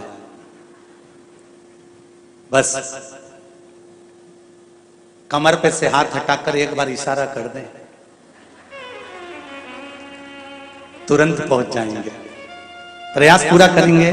हमारा भी मन है कि जिस धरा पर हरि विठल शंकर भगवान को शिवलिंग सिर पर रखे हुए हैं, शिवलिंग के चक्कर में ही रुक्मणी जी को दूर कर दिया है। शंकर भगवान ने नंदी को चौराहे पर खड़ा कर दिया है। ऐसे हरि विठल को एक बार शिव महापुराण की कथा तो सुनाने का दिल हमारा भी है, मन है। प्रयास पूरा करेंगे। जितना जल्दी हो सकेगा चंद्रभागा नदी के तट पर 7 दिन का डेरा वहीं डालेंगे और आनंद से देवाधिदेव महादेव को कथा पंढरपुर की धरा पर सुनाए। पर इतने सारे कार्यकर्ता हमारे पास में नहीं कि हम संभालें इतना बड़ा बड़ा आयोजन। टेंट हम लगा दें बाबा भोलेनाथ की कृपा से, माइक सिस्टम हम लगा दें भोलेनाथ जी की कृपा से, पर इतने लोगों को रुकाना और भोजन भी देवाधिदेव महादेव करा देगा, और रुकाने की व्यवस्था जो पंडाल लगेगा उसमें करा देंगे, पर वीआईपी कोई व्यवस्था बाबा देवाधिदेव महादेव ना करे, पर भूखा कोई ना सोएगा, ये देवाधिदेव महादेव की कृपा रहेगी, ऐसा विश्वास कर कर संभालना पंढरपुर वालों को पड़ेगा। प्रयास करेंगे जल्दी से जल्दी, अगर बाबा चाहेगा तो वहां पर भी कोई भगत तैयार हो गए तो पहुंच जाएंगे। हर हर महा शिव कृपा है उस ओघड़दानी की तरह, तेरी कृपा बिना ना हिले एक भी अणु, लेते हैं श्वास तेरी कृपा से तनु, ये शिव कृपा। महाराज शिव महापुराण की कथा कर रही है, देवराज सिंहासन पर बैठे हैं, अप्सराओं का नृत्य देख रहे हैं, पर बृहस्पति महाराज का सम्मान नहीं करा। बृहस्पति बाबा चल दिए। भगवान को धन्यवाद देना कि अगर अपमान भी हो जाए तो कहना मेरा हिसाब पूरा हो गया। क्रोध मत करना, गुस्सा नहीं करना है, हिसाब बराबर हो गया, बराबर चले।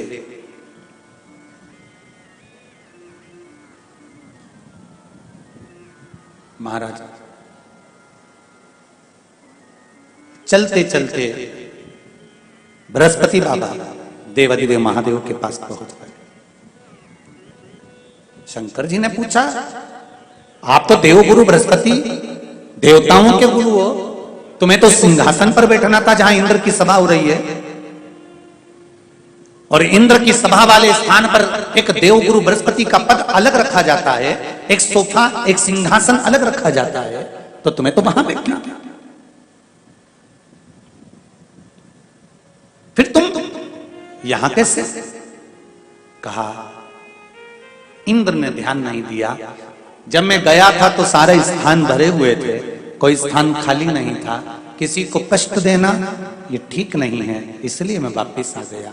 शिव जी ने ध्यान लगाकर देखा, क्या देखते हैं भोलेनाथ, इंद्र ने बृहस्पति महाराज को देख लिया था, उसके बाद भी खड़े नहीं हुआ, आदर नहीं करा, सम्मान नहीं करा, तब समझ गए कि जरूर इंद्र ने ये सब जानकर कर करा है, जानकर कर कर। जैसे कमल का पुष्प ना मिलने पर कमल गट्टे का जल शंकर को समर्पित कर देने से, भगवान शिव को जल समर्पित कर देने से शरीर का रोग समाप्त होकर शरीर में नूतन ऊर्जा प्राप्त होती है, उसी तरह शंकर भगवान ने देखा बृहस्पति को, तो भगवान शंकर ने कह दिया, हे बृहस्पति देव, जो कमल का पुष्प पड़ा हुआ है मेरे पास में, इस कमल के पुष्प को लेकर जाइए और आप अपने अंगिरा बाबा के भवन में प्रवेश कर जाइए। एक बात बहुत ध्यान दीजिएगा महाराज,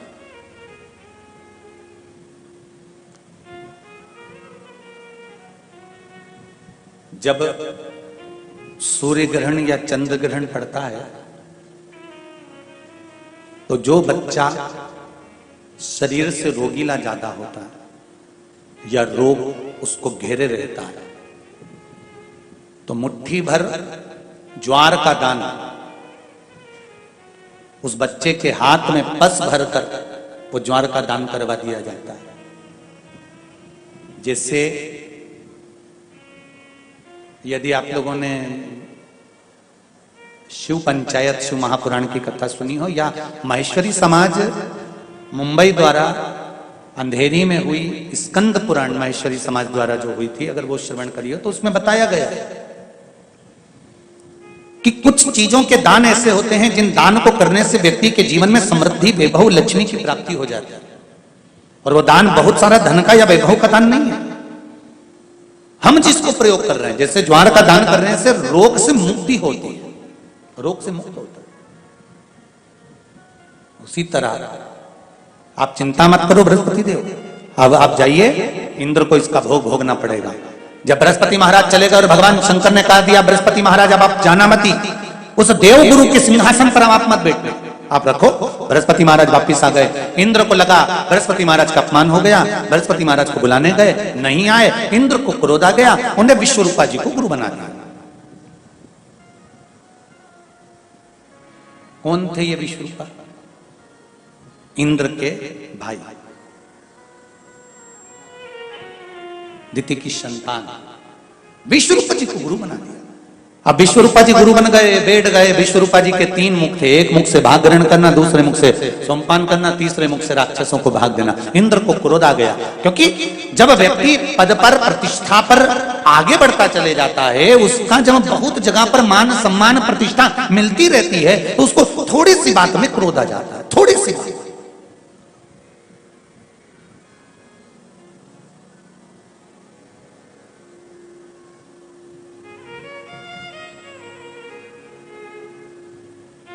और जरा जरा सी बात में अगर क्रोध आ रहा है तो समझ लो ये बहुत बहुत प्रतिष्ठा इसको ज्यादा मिल गई थी, सम्मान ज्यादा मिल गया था, आदर ज्यादा मिल गया था, अहंकार सम्मुख में आकर खड़ा हो गया। भाई, मंदिर जाने से क्या मिलता है?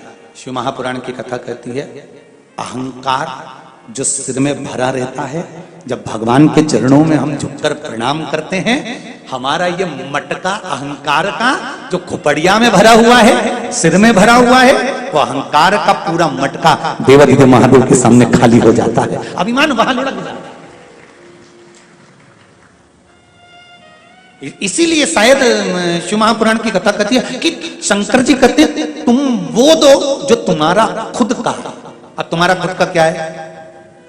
शरीर क्या तुम्हारा है? ये तो माता पिता का दिया हुआ है, ध्यान देना। कपड़े तुम्हारे हैं, जन्म लिया था तो नग्न पैदा हुए थे। आभूषण तुम्हारा है, सब पूर्वजों से मिला है। वैभव तुम्हारा है? नहीं। मनुष्य का अपना कुछ है तो व्यक्ति का अहंकार खुद का है। शंकर भगवान कहते हैं जो तुम्हारा खुद का है वो मुझे दो, और व्यक्ति का अहंकार खुद का होता है। इसलिए मंदिर जब जाओ, कथा में जब जाओ, तो अहंकार लेकर मत जाना, जाना तो अपना अहंकार भगवान को समर्पित कर कर आना कि मुझे यह अभिमान नहीं रखना प्रभु, यह अहंकार आप रख लीजिए, यह अभिमान मुझे नहीं चाहिए। इस अहंकार का मैं क्या करूंगा?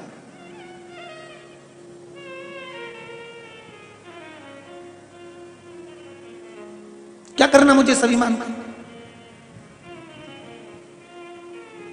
अरे तेरा ही दिया मैंने, खाया पिया है, तेरा शुक्रिया है, तेरा शुक्रिया है।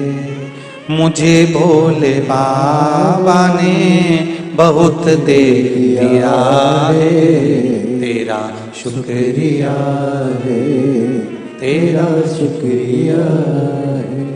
बाबा ने जो दिया वो कम ना दिया है।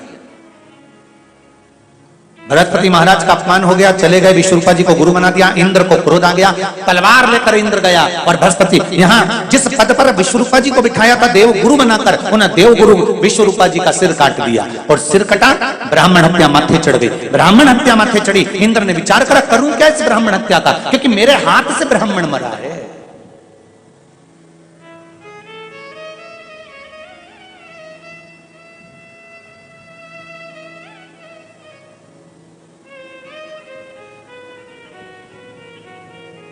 सब कुछ करो, पर घर में प्रतिदिन हत्या मत करो।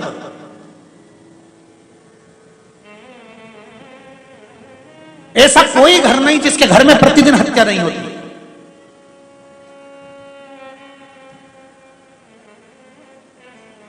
ऐसा कोई घर नहीं जिसमें प्रतिदिन हत्या ना होती। वो गोली से नहीं होती है, कैसे होती है? जम के बोलो जरा, बोली से होती है।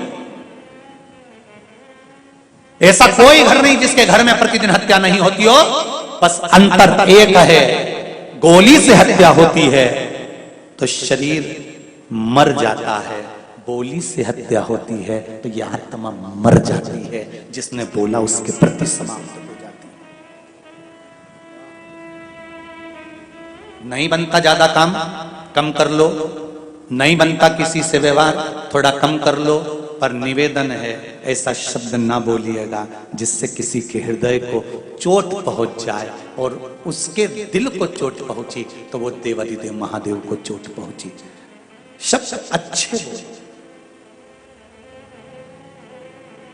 एक बात कहें हैदराबाद वालों, जीजियों, कोई कमी नहीं किसी के घर में। 2 रोटी सब प्रेम से खा रहे हैं, खूब आनंद से जिंदगी जी रहे हैं। किसी के यहाँ कोई कमी नहीं है। जितने आस्था चैनल पर सुन रहे हैं, फेसबुक पर सुन रहे हैं, यूट्यूब पर सुन रहे हैं, जितने पंडाल में सुन रहे हो, किसी के यहाँ कोई कमी नहीं है। कमी अगर एक है तो वो वाणी की कमी है। मीठा बोलना चालू कर दो, जिंदगी का सारा सुख अपने आप प्राप्त हो जाए। मीठा। ये शुगर की जो बीमारी हो रही है ना, ये तुम्हारे मीठे नी बोलने से हो रही है। पहले के समय में जितना तो मीठा तुम नहीं खाते, उतना पहले के समय के लोग मीठा खाते थे। जी हाँ, जितनी बुजुर्ग माताएं बैठी हैं, ईमानदारी से बोलो माताओं, पहले के लोग इतनी खिचड़ी, उसमें 2 कटोरी घी। और जितने लोग मारवाड़ के बैठे हो, राजस्थान के बैठे हो, जरा हाथ उठा ना, मारवाड़ी जितने बैठे हो राजस्थान के। अगर मारवाड़ी, अरे सभी हो क्या, रखो, मारवाड़ी अगर बैठे हैं तो वहां तो घी का पीपा संक्रांति पर साथ में रखते थे, और खिचड़ी बनती थी, और थालियों में घी मिला के और गुड़ शक्कर मिला मिला के जो सट्टा मार मार खाते, सारा की सारा एक पीपा घी तो यूं निपटा जाते। आज के समय में ऑयली नहीं, शुगर नहीं, कितना कमा रहे, केवल ककड़ी खा रहे, केवल ककड़ी। शुगर की बीमारी कहां से आई? तुम्हारे पास से आई है शुगर की बीमारी। कहीं पहले के लोग भी घी खाते थे, पहले के लोग भी शक्कर खाते थे, पहले के लोग भी गुड़ खाते थे। पहले किसी को शुगर होती थी क्या? अरे बोलो तो जम के। किसी को इंसुलिन लगती थी क्या? नहीं। शुगर की कोई जांच करता था क्या? नहीं। खूब जीते थे 90 साल 100 साल, तो टोकरी का बाल ही सफेद नहीं होता था, इतनी जोरदार। और पूरा की पूरा पान बिना सुपारी फेंके टोकरियां निपटा जाती थी पूरा। कहां गई थी शुगर? कहां गया था बीपी? कहां गया? कहीं नहीं थी। क्यों? क्योंकि पहले के लोग जितना मीठा खाते थे, उससे दुगना मीठा अपनी वाणी से बोलते थे। क्योंकि मीठा जो खाया है उसको डोनेट करो, निकालो। जब मीठा देते रहोगे तो शुगर अंदर शरीर में लेवल में रहेगी। अपनी जुबान से मीठा बोलना चालू कर दो, शुगर लेवल में आ जाएगी। तुम थोड़े दिन बोल कर तो देखो, तुम भी प्रसन्न। क्योंकि शुगर की बीमारी, बीपी की बीमारी होती कैसे? टेंशन से। क्योंकि किसी ने कुछ बोला और तुम अंदर ही अंदर अंदर ही अंदर घुटते गए तो शुगर बीपी हो गया। लेवल बराबर करो, मीठा बोलना चालू करो। जैसे ही मीठा बोलना चालू करोगे, परिवार के लोग तुम्हें पूछने लगेंगे, हमारे काका जी इतना बढ़िया बोलते, हमारी काकी जी इतना बढ़िया बोले, हमारी चाची जी बहुत बढ़िया, हमारे नाना जी बहुत बढ़िया, हमारी भाभी बहुत बढ़िया। जैसे ही मीठा बोलना चालू करें, शुगर बीपी सब लेवल में आना चालू हो जाए। बोलना तो चालू करो, सुधरोगे। क्या विचार है? कब से? अरे जी हमके तो बोलो, आज से पक्का है। नियम ले लो, आग लगे बस्ती में, अपन रहे हो मस्ती में। कोई कितना ही कुछ भी बोले, अपन खजूर वाली चोटी बना के चक्कर रहे हो। क्या करना उसमें? छोटी सी जिंदगी है, कब चले जाएंगे पता नहीं है। मुस्कुरा कर जियो, मुस्कुरा कर। बहू अब शब्द बोल रही है, उसको बुलाओ, राइनोन लाओ, 7 बार उतारो। गजब की है ये तू। भगवान को धन्यवाद दूं कि तू मुझे मिली और मैं तुझे। बहू भी कहेगी डुकरिया पागल हो गई। कह देना सियोर वाले महाराज की शिव महापुराण की कथा से, पागल खाने के रहने वाले पागल ही हो जाते। क्या कहना? सांस रूठ जाए, बहुओं से निवेदन है, एक आंख में काजल लगा, एक की गायब कर जा। और डुकरिया के पास पहुंच जाते पल्लू वल्लू लेके, रोज भले पल्लू नहीं ले, आज ले ले इतना, और इतना पल्लू लेके अम्मा के पाँव पड़ ले। अम्मा भी मन में सोचेगी पागल वागल तो नहीं हो गई, हवा मवा तो नहीं लग गई कहीं की, कैसी हो गई पता, एक आंख में काजल लगाई, एक आंख का गाया, पल्लू इतना करी आई। सास के चेहरे पर प्रसन्नता आ जाएगी, कितनी छोटी सी जिंदगी है साहब, इसको खुश होकर जी लो, फिर मिले ना मिले फुल एंजॉय के साथ अपने जीवन को जी, अपने जीवन को। पति कमाता है, घर में लाकर देता है, उसको अगर तुम समय पर जब वो आया और माँ का और पत्नी का चेहरा अगर प्रसन्न नहीं दिखता ना, तो वो करोड़ों की कमाई उसके लिए धूल के बराबर है साहब, करोड़ों की कमाई उसके लिए धूल है। जब वो आए ऑफिस से, दुकान से, ऑफिस से, व्यापार से, तुम माँ का चेहरा और पत्नी का चेहरा प्रसन्न दिखता है, तो 2 रोटी वो भी ज्यादा खाता है और खाकर कहता है आज आनंद आ गया। नहीं तो तुम चाहे मीन चाउमीन खिला दो, चाहे छम्मक लड्डू खिला दो, से कोई फर्क नहीं पड़ेगा।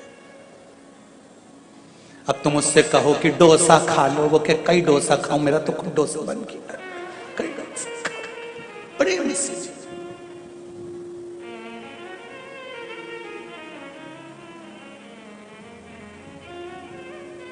अब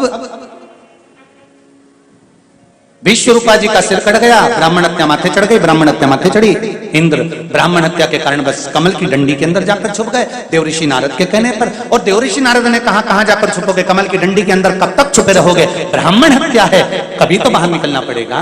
हम भी संकल्प लें कि हमारी वाणी से किसी की हत्या नहीं हो, हमारे शब्द से किसी की हत्या नहीं।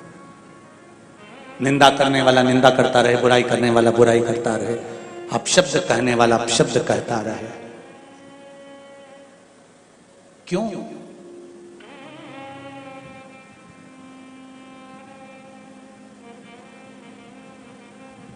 किसी ने हमसे पूछा गुरुजी, आज चारों तरफ एक ही बात है कि इस मंदिर पर उसने कब्जा कर लिया, उस मंदिर पर उसने कब्जा कर लिया, आप कुछ नहीं कहोगे? हमने कहा हम तो एक ही बात कहते हैं, अगर तुम प्रतिदिन मंदिर जाने का नियम बनाए होते तो तुम्हारे मंदिर पर किसी ने कब्जा नहीं करा होता। और एक ही कार्य करना है हमको कि प्रतिदिन भगवान के मंदिर जाने का नियम बनाना है।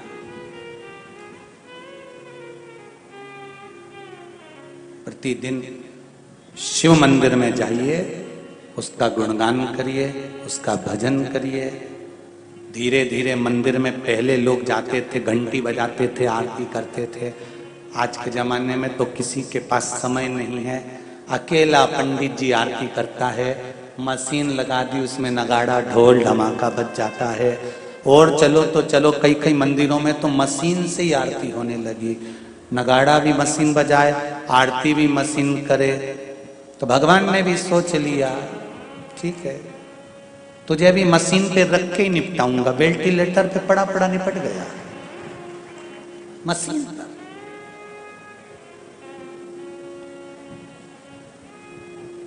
पहले जन्म भी सस्ता था, मृत्यु भी सस्ती थी। ना जन्म का पैसा लगता था, ना मौत का पैसा लगता था। जन्म भी सस्ता था और मृत्यु भी सस्ती थी।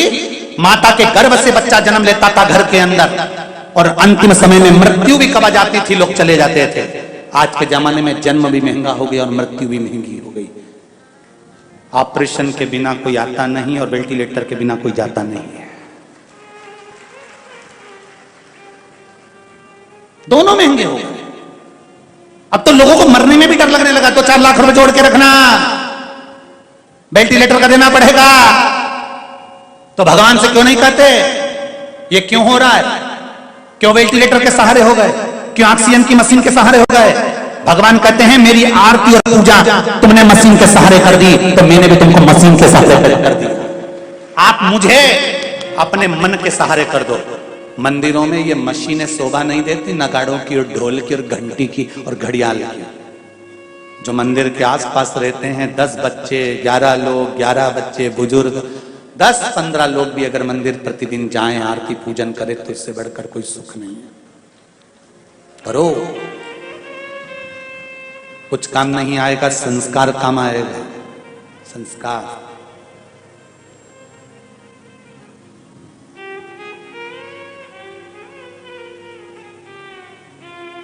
कवि सुरेंद्र शर्मा, कविता सुनिए उसकी। कवि सुरेंद्र शर्मा जी से एक बार इंटरव्यू में पूछा गया कि तुम्हारा एक ही लड़का है, उसका रिजल्ट का क्या स्थिति है, आपको मालूम है? कवि सुरेंद्र शर्मा ने कहा, एक बार मेरा बेटा 98% लेकर आया और मैंने बेटे की बहुत धुनाई करी, खूब मारा। बेटे ने कहा, पापा मेरे 98 हैं और तुम मुझे मार रहे हो? हाँ, खूब मारा। दूसरी बार मेरा बेटा 62% लेकर आया, मैंने पूरे मोहल्ले में मिठाई बंटवाई। मोहल्ले वाले कहने लगे ये तो पगला है, बेटा अच्छे परसेंट ला रहा था तो बच्चों को मार रहे थे और कम परसेंट लाया तो मिठाई बंटवा रहे हो। सुरेंद्र शर्मा कवि ने कहा, मेरा एक ही बेटा है, अगर 98% लाता रहा तो एक दिन विदेश भाग जाएगा, 62 लाता रहा तो मुझे छोड़कर कहां जाएगा। बेटा मैंने विदेश वालों के लिए पैदा नहीं करा है, बेटा मैंने अपने लिए पैदा करा है कि बुढ़ापे को संभालेगा। हम भी इसी दौड़ में लगे हुए हैं, 98 लाओ, 96 लाओ और माता पिता को वृद्धाश्रम छोड़िए।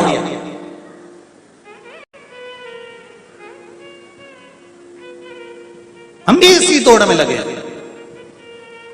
हम बच्चों से कहते हैं उनके जैसे बनो, उनके जैसे बनो। हम कभी बच्चों से ये नहीं कहते कि तुम ऐसे बनना कि आने वाली पीढ़ी कहे कि उनके जैसे बनो। हम अपने बच्चों से कहें कि ऐसा बनना जैसे श्रवण कुमार ने अपने माँ बाप की सेवा करी। राम अपने पिता के कहने पर एक आवाज में बन चले गए।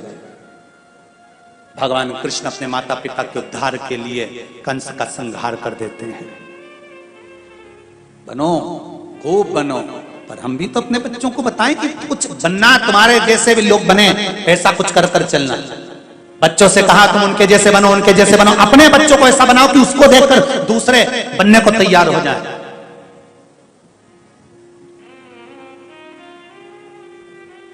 महाराज डंडी से कब तक नहीं निकलोगे? ब्राह्मण हत्या है, छूटना पड़ेगी। ब्राह्मण हत्या को बांट दिया गया। 4 स्थान जल के पास गए, जलदेव ब्राह्मण हत्या का अंश लीजिए। जल के ऊपर जो फेन रहता है वह ब्राह्मण हत्या का अंश होता है। इसलिए सनातन धर्म का नियम है, जब भोजन करने बैठते हैं तो सबसे पहले पानी का गिलास भरते हैं, पर आजकल उल्टा हो गया, पानी का गिलास सबसे आखिरी में आता है। पर शास्त्र रीति कहती है भोजन करने बैठो, थाली आए उससे पहले टेबल पर, कुर्सी पर, जहां भोजन कर रहे हो वहां पानी का लोटा, पानी का गिलास पहले भर कर रखो। क्यों? अगर पानी बाद में आएगा, उस पानी पर पानी का बुलबुला रह जाएगा, फेन रह जाएगा, तो वो ब्राह्मण हत्या का अंश है। जो पानी पिएगा उसको ब्राह्मण हत्या लग जाएगी। इसलिए भोजन करने के बाद पानी पिए जब तक उस पर से फेन बुलबुला समाप्त हो जाए। ब्राह्मण हत्या का अंश दिया पृथ्वी को, पृथ्वी ने ब्राह्मण हत्या का अंश लिया तो पृथ्वी का जो बंजर भाग है वो ब्राह्मण हत्या का अंश है। पृथ्वी के ऊपर जो वृक्ष लगते हैं, वृक्ष में जो गोंद लगती है वो ब्राह्मण हत्या का अंश है। तुम्हारी बहू का जाता हो, बहू की डिलीवरी हो, बहू को संतान हो, उसको खूब बादाम, काजू, गोंद घी में तल तल कर खिलाओ, मना नहीं है। पर जब जन्माष्टमी का त्योहार हो, रामनवमी का त्योहार हो, भगवान का प्रसाद बन रहा हो, उसमें गोंद मत मिलाओ, क्योंकि इसमें ब्राह्मण हत्या होती है। उसमें ब्राह्मण हत्या होती है। पृथ्वी को ब्राह्मण हत्या का अंश दिया तो पृथ्वी ने कहा मेरे ब्राह्मण हत्या के अंश को कहां रखूंगी? पृथ्वी का बंजर भाग ब्राह्मण हत्या का अंश है। पृथ्वी पर जो वृक्ष लगता है, वृक्ष में जो गोंद लगती है वो ब्राह्मण हत्या का अंश है। इसलिए भगवान के प्रसाद में गोंद नहीं मिलाई जाती। आपकी बहू का जापा हो, बहू की डिलीवरी हो, बहू को संतान हो, तुम्हारे लिए लड्डू बनाओ, चाहे दाल का बनाओ, मूंग का बनाओ, उड़द का बनाओ, उसमें खूब गोंद मिलाओ। पर भगवान का अगर प्रसाद बना रहे हो तो उसमें गोंद नहीं होना चाहिए। ब्राह्मण हत्या का दोष लगता है। भगवान को गोंद का लड्डू नहीं लगाया जाता। कहा अग्नि के पास गए, अग्नि देवता ब्राह्मण हत्या का अंश लीजिए। अग्नि ने ब्राह्मण हत्या का अंश लिया। अग्नि की जो नीली लपट होती है वो ब्राह्मण हत्या का अंश होती है। नीली लपट ब्राह्मण हत्या का अंश है। इसलिए यज्ञ करता ब्राह्मण जब हवन कराते हैं, यज्ञ कराने वाला ब्राह्मण जब यज्ञ कराते हैं, उस समय पर यज्ञ की अग्नि को सीमित रखते हैं। जजमान तो खूब घी छोड़ता है, जजमान तो खूब सांकल्य छोड़ता है, पर यज्ञ करता ब्राह्मण ध्यान रखता है अग्नि की लपट ज्यादा ऊंची जाएगी तो उसमें नीली लपट आ जाएगी, नीली लपट आ गई तो उसमें ब्राह्मण हत्या लग जाएगी। तो ब्राह्मण क्या करता है, थोड़ा सा शरबत बनाकर रखता है, दूध दही मिलाकर रखता है। जैसी आंच ऊंची हुई इसने लोटा भरकर अग्नि में डाल दिया, आंच नीची हो गई। अगर अग्नि ऊंची जाएगी तो उसमें नीली लपट आ जाएगी।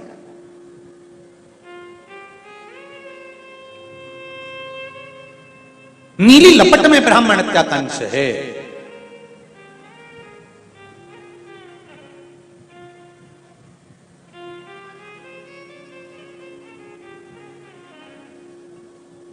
ब्राह्मण हत्या नाला।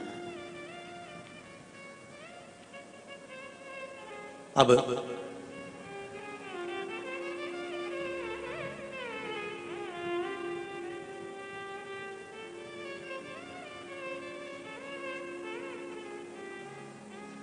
बहुत प्राचीन जो मंदिर हैं, जगन्नाथपुरी, रामेश्वरम, द्वारका, बद्रीश, साउथ के भी कुछ मंदिर ऐसे हैं जो पुराने हैं।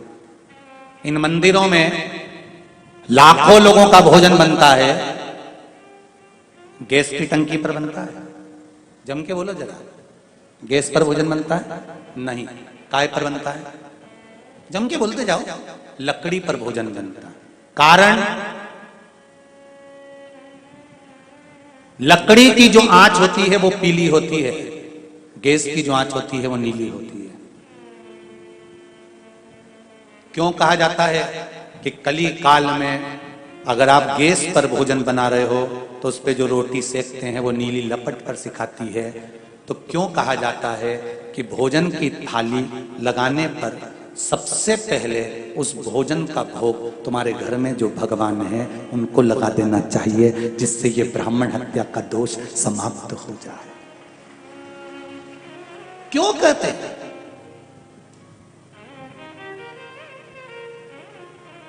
गैस पर भोजन बनकर तैयार होने पर अगर आप भोजन ग्रहण करते हैं, तुम्हारे सामने अगर भोजन की थाली आती है तो जितने भोजन करने वाले हैं, चाहे आस्था चैनल पर सुन रहे हो, फेसबुक यूट्यूब पर सुन रहे हो, चाहे पंडाल में सुन रहे हो, गैस पर बना हुआ भोजन तुम्हारे सामने आता है। शादी ब्याह में भोजन तुम्हारे सामने आता है, किटी पार्टी में भोजन तुम्हारे सामने आता है। कहीं ठेले पर अगर तुम कुछ खा रहे हो, कहीं हाथ गाड़ी पर कुछ खा रहे हो, तो अगर गैस पर बना हुआ भोजन कर रहे हो तो आपसे निवेदन है, भले भोग लगाओ चाहे मत लगाओ, जब भोजन की थाली सामने आए तो एक बार हाथ जोड़कर भगवान से इतना जरूर कह देना, महादेव ये भोजन कर रहा हूं, अमृत कर देना। बस इतना कहना और खा लेना, भोजन अमृत हो जाए। ब्राह्मण हत्या के दोष से मुक्त हो जाएगा वो अन्न। पर गुरुजी हम ट्रेन में भोजन करेंगे और ऐसे हाथ जोड़ेंगे तो शर्म आएगी। तो नरक कपड़न से डरत है, नरक पड़न से ना है। झुककर प्रणाम करने में ये डर लग रहा है कि कपड़ा गंदा हो जाएगा, और ऊपर गए और मां पर तो दादा क्या कुटाई होगी। फिर तुम कुछ भी खाओ, गैस पर बना हुआ अगर कुछ भी खा रहे हो तो पहले भगवान को नमन कर दो, प्रणाम कर दो। बस हाथ भी नहीं जोड़ सकते तो दिल से प्रणाम कर दो।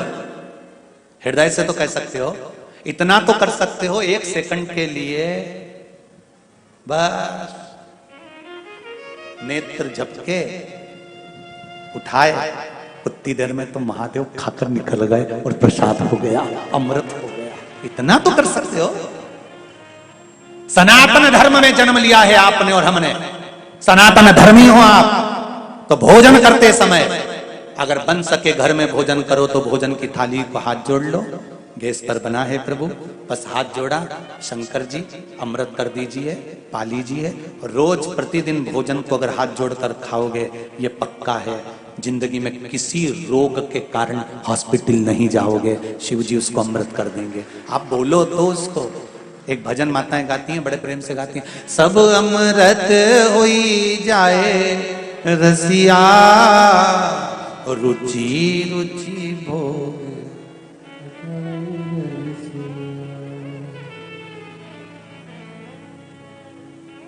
शबरी के पैर सुदामा के तंदुल, शबरी के बेर सुदामा के तंदुल, भाव सहित तुम पाओ रसिया, सब अमृत होई जाए रसिया, रुचि रुचि भोग लगाओ रसिया। हम भगवान को ज्यादा नहीं रिझा सकते, भोजन की थाली को देखकर हाथ जोड़ लो, खा लो, खत्म। अमृत अग्नि की नीली लपट, ब्रह्मत्या का दोष है। नारी से कहा ब्राह्मण हत्या का अंश ले लो, तो नारी का रजस्वला होना ब्राह्मण हत्या का अंश है। कल कथा में कहा था 31 दिन तक बेलपत्री के पेड़ के नीचे मंत्र का जाप करना है। मेरा माताओं से निवेदन है, जब रजस्वला धर्म आए उस समय पर वृक्ष के नीचे नहीं जाना है। रजस्वला धर्म के समय पर वृक्ष के नीचे नहीं। कंस की मां गई थी रजस्वला धर्म के समय पर वृक्ष के नीचे, तो कंस जैसी औलाद पैदा हुई थी। श्रीमद् भागवत में आपने सुना होगा। तब जब ब्रह्म हत्या चली गई, समाप्त हो गई, तब इंद्र देव तुरंत भगवान नारद जी के पास गए, उनसे निवेदन करा। बृहस्पति महाराज की कथा का बहुत विस्तार है, उसको अपन श्रवण करते हुए कल की कथा में भी श्रवण करेंगे आनंद के साथ। इंद्र भगवान देव ऋषि नारद के पास जाते हैं, आगे वर्णन आता है सुंदर। भगवान माता पार्वती जी का मंगल विवाह भगवान शिव के साथ हो रहा है। भगवान देव अधिदेव महादेव और माता पार्वती का मंगल आनंदमय विवाह होने जा रहा है। भाव भक्ति से शिव जी के मंगल विवाह की ओर अपन आगे बढ़ते हैं। कल कथा में बृहस्पति भगवान के द्वारा सुंदर आनंद के साथ वत्रासुर के अंत की ओर चलेंगे और तुष्टा ऋषि द्वारा वत्रासुर की उत्पत्ति का स्मरण करेंगे। भगवान शंकर की सुंदर बारात आ रही है, जोरदार ताली बजाकर शिव पार्वती का आनंद स्वागत करें। भगवान शंकर और पार्वती का मंगल विवाह, पार्वती जी का कन्यादान बाहेती परिवार कर रहा है। भाव भक्ति और आनंद के साथ आज की कथा विराम की ओर ले रही है। कल बृहस्पति बाबा के आगे के चरित्र को श्रवण करेंगे।